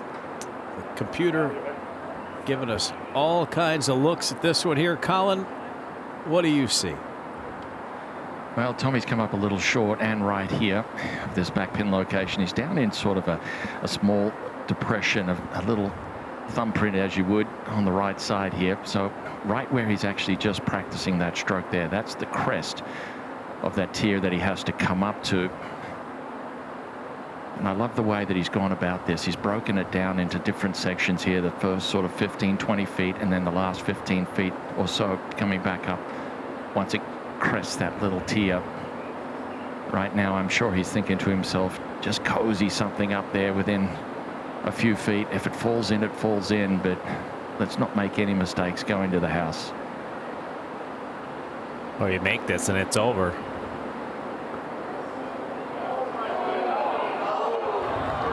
Wasn't far away. Nice putt there. And again, another stress-free par. Could have put it just about out of reach. He's 3 clear for now. Cantlay trying to stay in this.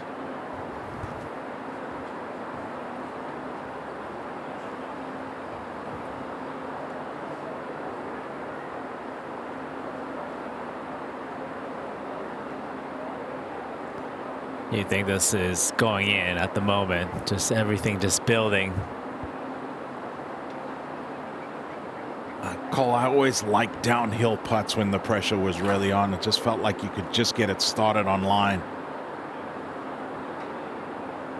Well, that's the thing, when it's as much downhill as it is with this one here, really, you've got to read your putt and then really find a spot no more than about an inch or so in front of that ball, and then just really concentrate on getting it started over that. He's had his opportunities on the greens. Just hasn't been able to get anything to fall and create that little bit of pressure.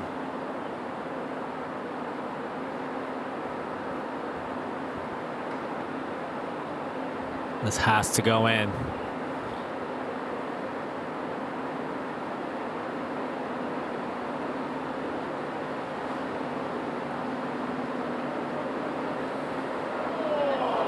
Well, now he's going to need some help from Fleetwood. Could have gone birdie eagle and put a lot of heat on him. Instead, that man walks to the 72nd hole with a 3-shot lead.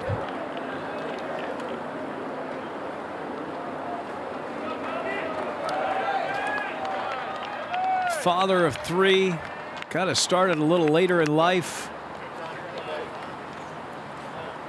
His wife Claire was his manager and his agent in the early part of his career. She's been there for all the ups and downs. Through all the hardships that Tommy's faced in the last few events, boy, he's got to be feeling some mixed emotions at this point on this tee box. You'd like to see him just focus in there for one more swing, get this ball in the fairway, and then really he can enjoy the walk after that.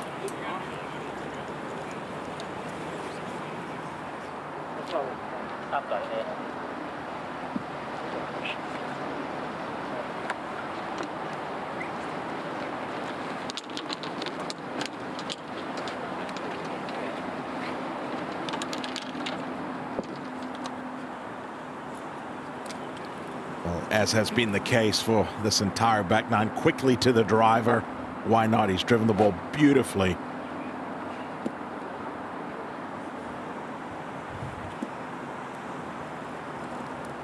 Yards downhill, the home hole here. Slight breeze, just barely down and off the right. Guys, stand still, right? No one move, please. Well, he can handle this. The moment is way more tense than it should be for a guy standing on the tee at the easiest hole in the golf course with a 3-shot lead. And he's hit the fairway the last 2 days he has been on this tee box. One more good swing, Tommy.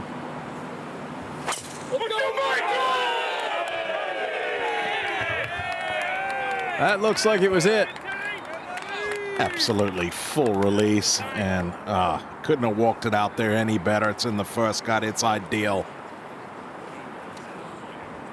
Yeah, he can't bring himself to exhale yet. Ian thinks it's good. Tommy thinks it's good. Can't bring himself to imagine it yet. Full concentration. Can't lay to try to put some heat on him. You're not going to hit a better one than Tommy just hit.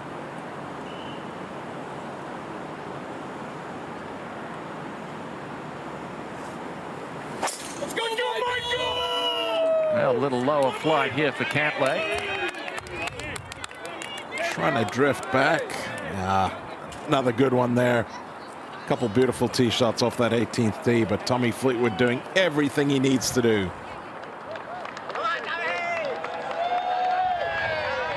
Oh, the biggest win of Tommy Fleetwood's career. Just a couple hundred yards away as he tries to put the finishing touches on a FedExCup victory at the Tour Championship.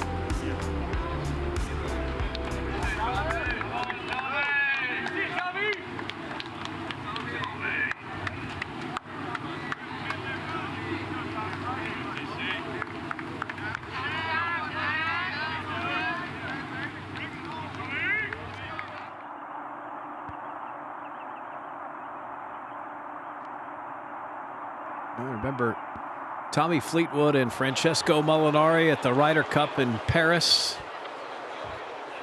Francesco went 5-0. Fleetwood went 4-0 and then lost in the singles. Still 4-1's a pretty special week. And his Ryder Cup teammates right there on the back porch here at East Lake, making sure to watch. There's the trophy engraver back behind him, by the way. But Justin Rose and Shane Lowry hanging out to see if Tommy Fleetwood can finally finish this off. This could be one of the best celebrations we've seen in a long time. Oh, it's about to be epic. Think about Shane winning at Royal Portrush. The last time he played over there.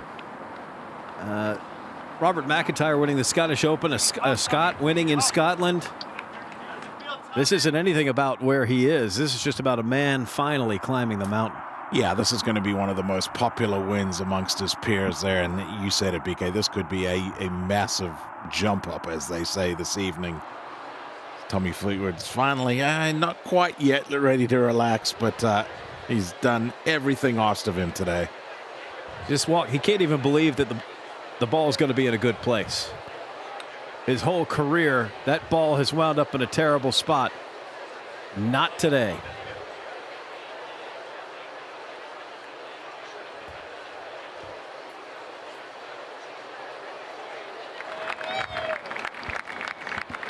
We saw Tommy Fleetwood crest the hill. And he got his eyeballs on his golf ball. He could see that it's in a good spot at 18. I don't think he's allowing himself to believe it just yet. He's in a great spot here. Ball stayed in the first cut, sitting beautifully.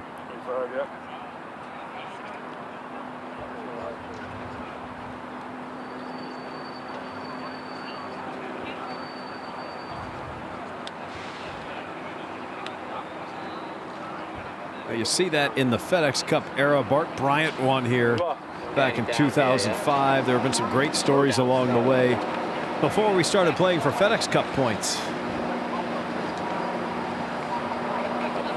Sorry? Thank you, pardon. I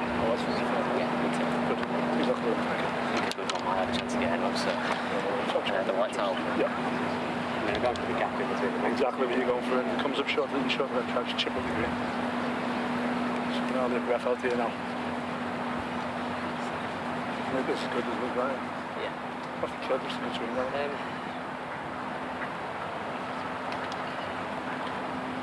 Good. Down, so maybe a 9 or something. I like hitting with the right thing. I like hitting on the chip. When it comes to short left trap, it's chipping. Yeah.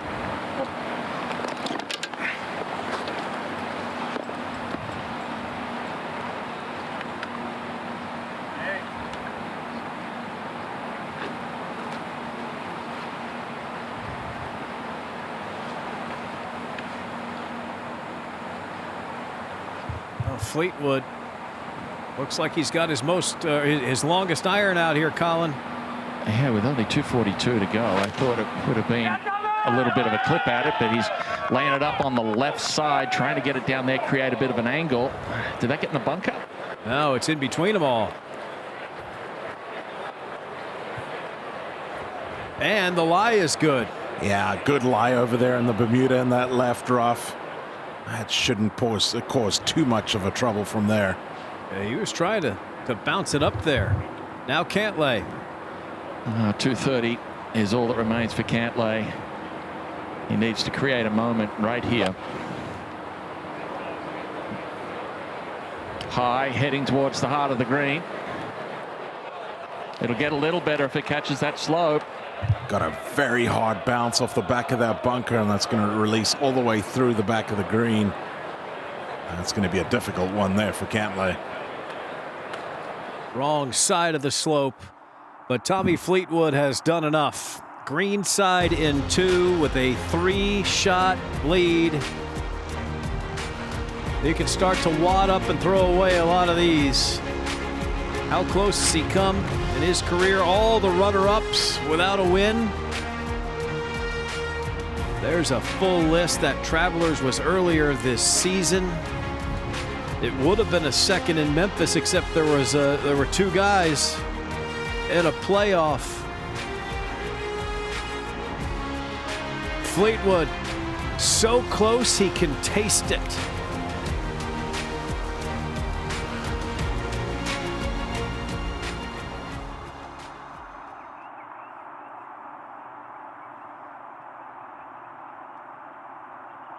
It's an interesting club selection back there, but I feel like he was trying to chase it all the way up into a greenside area. I believe so. Went with the club where he can keep it in front of the green, not flirting with potentially going long or long left. Yeah, I think it was one of those that he was probably between clubs. It was either going to be 5-iron or 9-wood, and felt like he could hit 9-wood over the back of the green. And as you say, Rich, just trying to keep the ball in front of him, keep it where he can see it. You know, barring any kind of disaster, this tournament's in the bag, and he knows that. Not a very difficult pitch shot coming up either. And the only thing that makes it this riveting now, if we read about this tomorrow in the newspaper, Fleetwood wins by 3, you're not going to think anything about the tense moments that we're seeing right now. Nothing's a given when you've been this close this many times. How many times have we heard that it's difficult to win on the PGA Tour? And it is. It's so hard to get across that finish line. You said it, BK. He's got a 3-shot lead. You would think that it's pretty much a done, foregone conclusion here. But it's not, because you've still got to get across that line.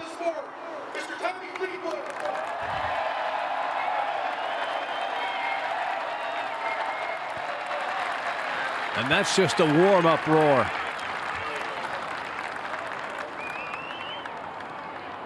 Tommy's trying to battle the thoughts of, oh, this is in the back, to, you know what, I still got to hit a shot here, and it's just never ending.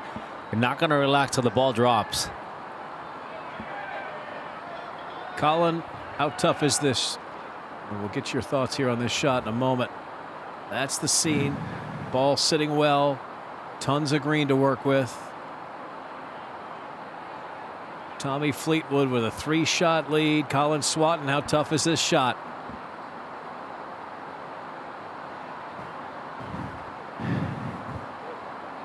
Colin, how tough do you think this shot is? Oh, I think on a degree of difficulty, if this was Wednesday in the Pro-Am or even Thursday, first round, it wouldn't be that difficult at all. I'd imagine he'd get this up inside 5 or 6 feet. But given the moment, the sea of people, they are lined up the entire length of the 18th hole here and looking to win his first time on the PGA Tour, let alone be a FedEx Cup. It's made a little bit more difficult. And it's just got to release a little bit more for him. He can taste it now. Now it's going to feel good. Now it's going to feel really good. We may even see a smile out of Tommy Fleetwood now. He can write down all of those statistics about his finishes, and he can have a little bonfire with them. As the crowd here in Atlanta is going to fill in around this 18th green.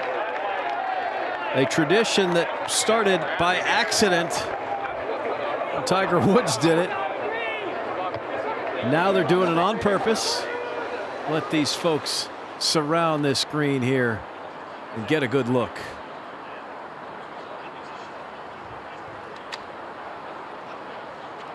Now, Cantlay just playing for position here. He is currently tied for second. You can take it alone if you get this up and down. Yeah, no choice here, BK. He's forced to try a little bit of loft here. He's going to look to pitch it into the upslope and then get it to feed down to the hole. And that was just inches away from being perfect. Pretty good there. A little tricky angle there for Cantlay.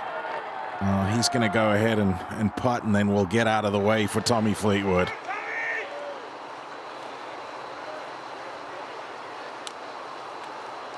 For Patrick Cantlay, has he done enough? Starting the week 15th in Ryder Cup points.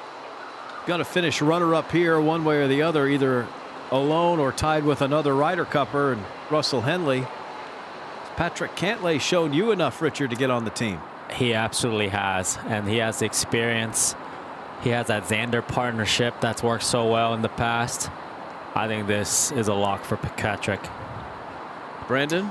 I'm not willing to say lock, BK. I think the fact that he's dealt so well with the Ryder Cup pressure in the past, and as Richard said there, that experience that he brings, I think we will see Patrick Cantlay, but I do believe that it was solely on this week, because Patrick Cantlay, to me, was probably not on that team until this performance. We saw the engraver up on the porch, and they have sent him in to get to work. He was standing right behind Justin Rose and Shane Lowry. Justin with his wife Kate right there behind the green at 18. This is going to be a massive celebration, but first, Cantlay for second alone. Yeah, a massive putt here for Cantlay. Coming back across the slope here, moving from his left to right. It'd be fitting for him to make one. The lid's been on it all afternoon.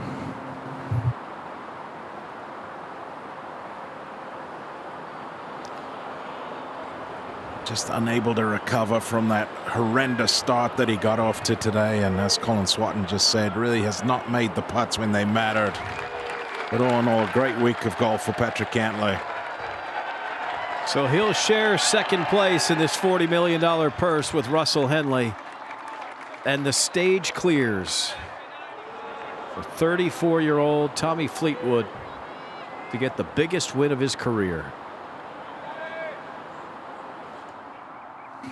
And that man standing some 15, 20 feet off to his left, and behind him, BK. No prouder moment. Talking about his 6'6" caddy, Ian Finnis, who's had the best look at this entire triumphant march today.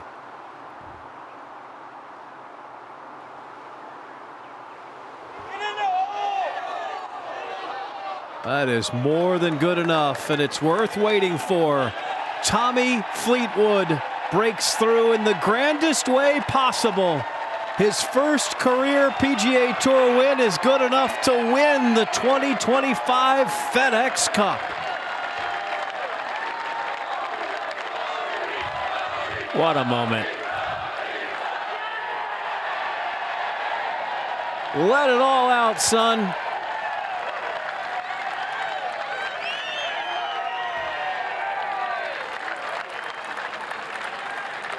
And here comes everybody. His stepson, who Tommy himself caddied for, that's Oscar, Claire's oldest son, an aspiring professional in his own right. Tommy caddied for Oscar, and he is out here, the first person to hug Tommy. And the first of many triumphant interviews. He did all the interviews when he wasn't winning. He deserves to do a bunch of them when he does. Well, and now that the question will be posed to everybody, what's next for Tommy Fleetwood now? How quickly it'll change.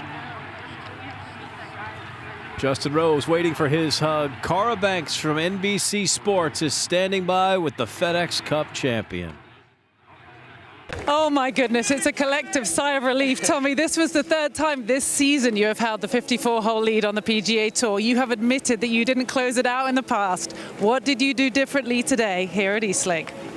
You just keep learning, don't you? I think, you know, this one, I guess, you know, there was Travelers, there was Memphis, and obviously plenty before. This probably wasn't the most comfortable I've been, because as they rack up, you obviously start to think of the things. But I feel like I've had a great attitude. Yeah, that's it. I've had a great attitude throughout it all, and you know, I was a bit erratic today at times, and I was really proud of how I found my swing again on the 11th or 12th hole. Changed my routine a little bit, and yeah, it was. I mean, still, I don't know. When you've lost it so many times, 3-shot lead down the last doesn't feel like that many. You told me on Thursday that you had dreamt about making this the Tour Championship and therefore the FedEx Cup your first PGA Tour win. 164 starts, 30 top 5 finishes. How does the reality of this moment, Tommy, compare to the idea? Well, I think I'm proud of what I've done before. You know, whether I've won or not, I've still been proud of my career and where I've been so far, knowing that I still have a long way to go and a lot to learn. And this doesn't change that, really. This is just hopefully one win, the first of many to come. You know, you can't win plenty if you don't win the first one. And I'm just so happy that I got it done and happy with my work ethic. And I'll continue to try and get better and try and be the best I can be. You have one of the best attitudes on the PGA Tour. You have a warm heart, a big smile, and a huge fan following. You just saw what they did here on 18. Yeah. Can you feel the energy around you? Yeah, they're amazing. It makes me a bit emotional, but always so lucky with the support that I get. I said, you know, this last month or so, the buzz that's been around me when I've been in contention has been amazing, and to get the support like that is it's just so special, and I never want to lose that. I hope everybody knows how grateful I am for it, and I said we'll do it together, and I felt like we did today, so I'm really happy for me and for everybody that supported me through all of this. I know one of your boys is here, Claire, and everybody rooting you on at home. Well done, Tommy. Yeah, thank you. Go sign the scorecard and then go pick up the FedEx Cup. The support for Tommy Fleetwood still going. And now the celebration can really begin. How about the fact that he rattled off all the top 50, the 54-hole leads? Oh, you know, he's been thinking about it, that's for sure. It's on the back of his mind. Well, and he touched on it there. What is next for Tommy Fleetwood? This is a world-class player. Now he's knocked down this massive hurdle that's been in front of him. I mean, we wouldn't be at all surprised to see Tommy Fleetwood knock off a major in the next couple of years. The guy's got the game that's good enough to contend in the biggest events, and I, for one, certainly would not be at all surprised. Oh, they're just lined up. Jamie Mulligan there, Keegan and his caddy there. And we've seen a lot of trips to the scoring area this week. Nobody happier than this man this time. Patrick Cantlay in there waiting. He has been through this. Cantlay won this whole situation here just a few years ago. He knows exactly what Tommy Fleetwood is feeling right now. The moment of triumph for Tommy Fleetwood. And watch the emotions come out. Nice dignified handshake, and then it starts to hit him. Through all that, letting it all pour out. What a special moment.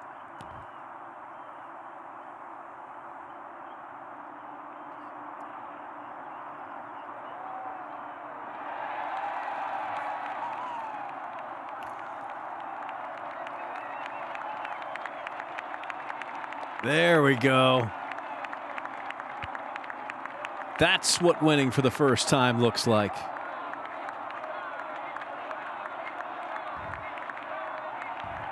Makes it that much sweeter. Chanting his name in Atlanta. Tommy Fleetwood is the 2025 FedEx Cup champion.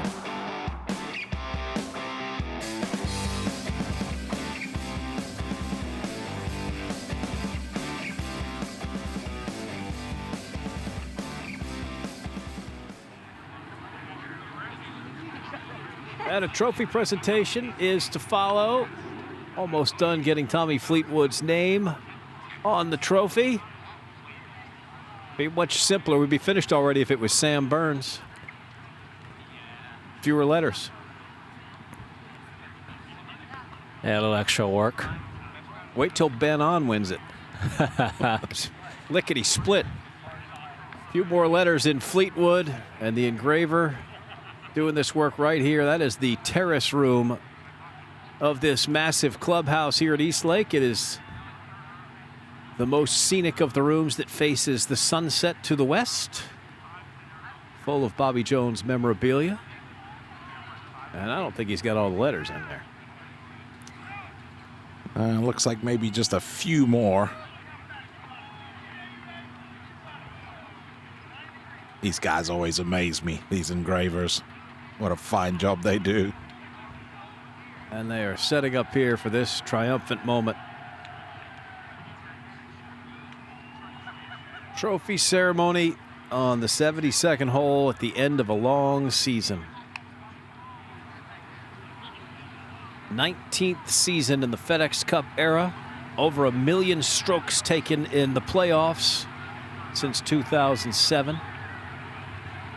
Interestingly enough, the only player in this field this week that played in the Tour Championship before the FedEx Cup, there was one. Justin Rose? Justin Rose. It's another way of saying he's old, but he's hanging in there.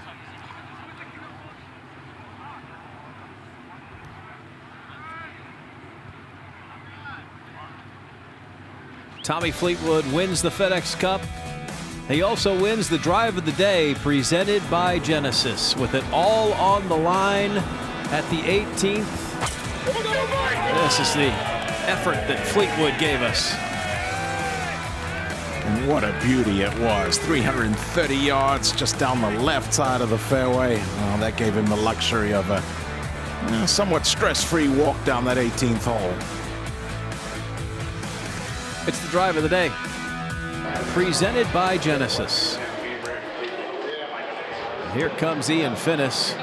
He's got the whole flag stick and the bag.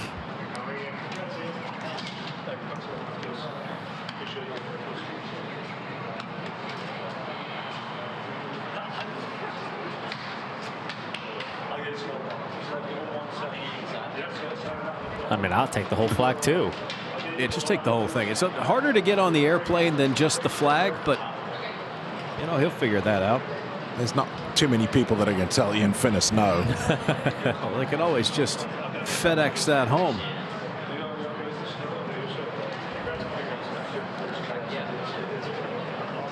And here comes Tommy.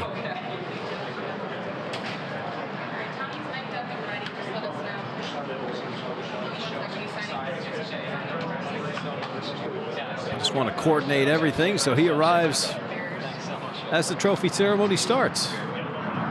Get a look behind the scenes at how it all works. And here he comes, the walk of the champion.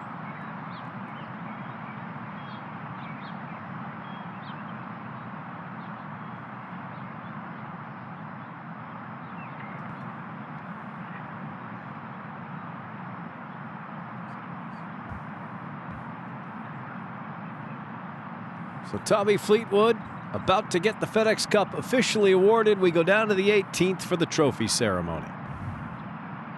Thank you very much. Quite the welcoming party that is assembled here below this historic East Lake Golf Club as we get set to welcome the 2025 FedEx Cup champion, Tommy Fleetwood.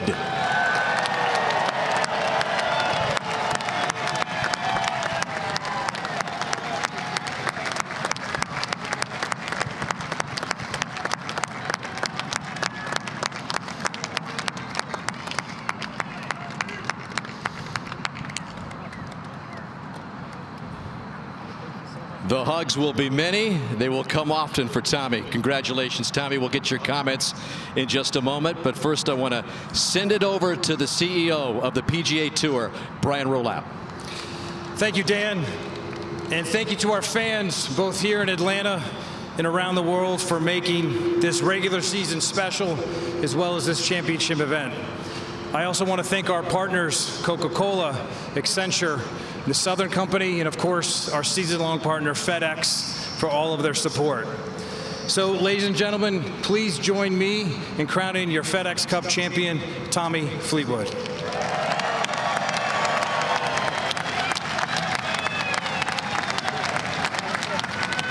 Hold it up so everyone can see it.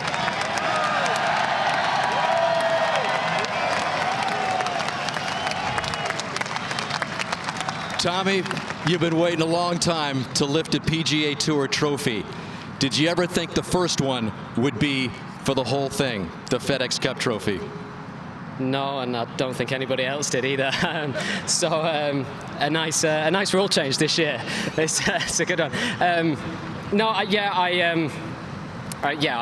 I say, I've been a PGA Tour winner for a long time. It's just always been in my mind, and to finally do it in reality feels great. So a lot of close calls, but I feel like I've always enjoyed the challenge. I've always had amazing support, and happy to get this one together here in Atlanta. Speaking of the support, everybody here that's gathered around this clubhouse, everybody watching on television, they seem to have pulled you around even after all of these heartbreaks. How big of a factor was it hearing from the crowd here in Atlanta this week? I hope I always make it clear how grateful I am for the support, and I feel like I've always been so lucky and so blessed to have an amazing connection with the fans. And there's times when I've felt pretty shocking walking off a golf course and feel like I've given one away and had to try and stay positive. And to be honest, the support from people and the way people have carried me around the golf course, like you say, have helped me immensely. So I am eternally grateful for the support that I always get. And I did say, the last few weeks when we spoke about the support, I said at some point we'll do it and we'll do it together. And I feel like this one is one of those. Yeah, when I say a couple of weeks ago, you said you hadn't written the final chapter. You did today, but the look on your face, I mean, it was not done. It was not over till it was over. You really looked like you just said to yourself, I've got to put this one away. Yeah, well, I hope there's many more chapters to go. This is just another one, and definitely the final part of this story where we've been chasing that first win on the PGA Tour. But yeah, when you've had as many close calls and a few you've let slip, 3-shot lead doesn't feel like that many, to be honest, down the last. So I was really proud of how I felt like I found my golf swing again down that back nine when I felt like I was getting a bit erratic. Credit to the people that I worked with there. Walking down the last, I felt once I'd sort of duffed that chip onto the green and it rolled up to about 8 feet, I felt okay from there. To beat this field, the best 30 in the world that come here that made it to East Lake, including Scotty Scheffler, who was trying to go back-to-back for the first time. Rory McIlroy had a sensational season. To beat them all, Tommy, this week and lift this trophy, which really exemplifies season-long excellence. What does that mean? It means a lot. I love coming to work every day and working as hard as I can to compete against the best players in the world, and I feel like every aspect of the game out here and all the players, all they do is make you better, and you're consistently striving to be better. And I feel very lucky that I get to walk on the range, and the likes of Scotty will be there, or Rory will be there. Other amazing players that you aspire to be, and that keep you pushing and keep you practicing. And I feel so proud to have won this tournament this week, and yeah, just love that I get to go again at some point. I know you got a lot of people to thank. Who's on top of that list that you're going to be hugging and being so grateful for? Well, Oscar is, you know, my oldest stepson. He's here. He's the only one of the family that's here. Claire, Mo, and Frankie are all at home. God only knows what mess they're in right now watching this, and the rest of my family, my dad, my in-laws, all my friends at home, the people here, Finno, the people that I work with, the people that I speak to day in, day out through the good times and the bad. Can't wait to speak to all of those and celebrate this with them. Congratulations, Tommy. You deserve it. The 2025 FedEx Cup champion. Congratulations to Tommy Fleetwood. He and his father, Pete, used to sneak on to Royal Birkdale when he was a kid. He doesn't have to sneak on to any other golf courses anymore. Oh, what a special moment. I mean, you can just tell why Tommy is such a fan favorite, why he's liked by so many players. Just a great attitude, and the fact that he's thankful through all the hard moments as well. I think it's so special. Tommy Fleetwood, now the host of post-round interviews, continues for Tommy Fleetwood. Well, he won't mind doing any of those interviews. And to Rich's point, he won't mind doing any of those interviews. And to Rich's point there, you know, easy to see why he's so popular. The transparency, the honesty, the self-deprecating humor. It's so nice to see. It's so refreshing. Led the field in strokes gained putting. With all the other great putters on the top of this leaderboard, it was Fleetwood's putter that got it done. And the belief and the mental game and everything else, these are going to be your final FedEx Cup finishing positions for all of these guys. Well, and the next week,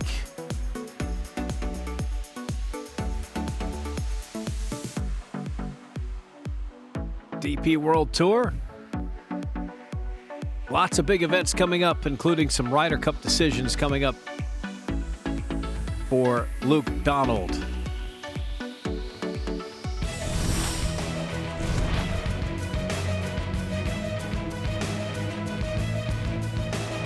Well, it was a fun week at the Tour Championship. History made by Tommy Fleetwood. All the recap over at PGATour.com. For our entire broadcast team, Colin Swatton, Richard Lee, Brendan DeYoung, and all the hardworking men and women of PGA Tour Studios, I'm Brian Katrick. Congratulations to Tommy Fleetwood.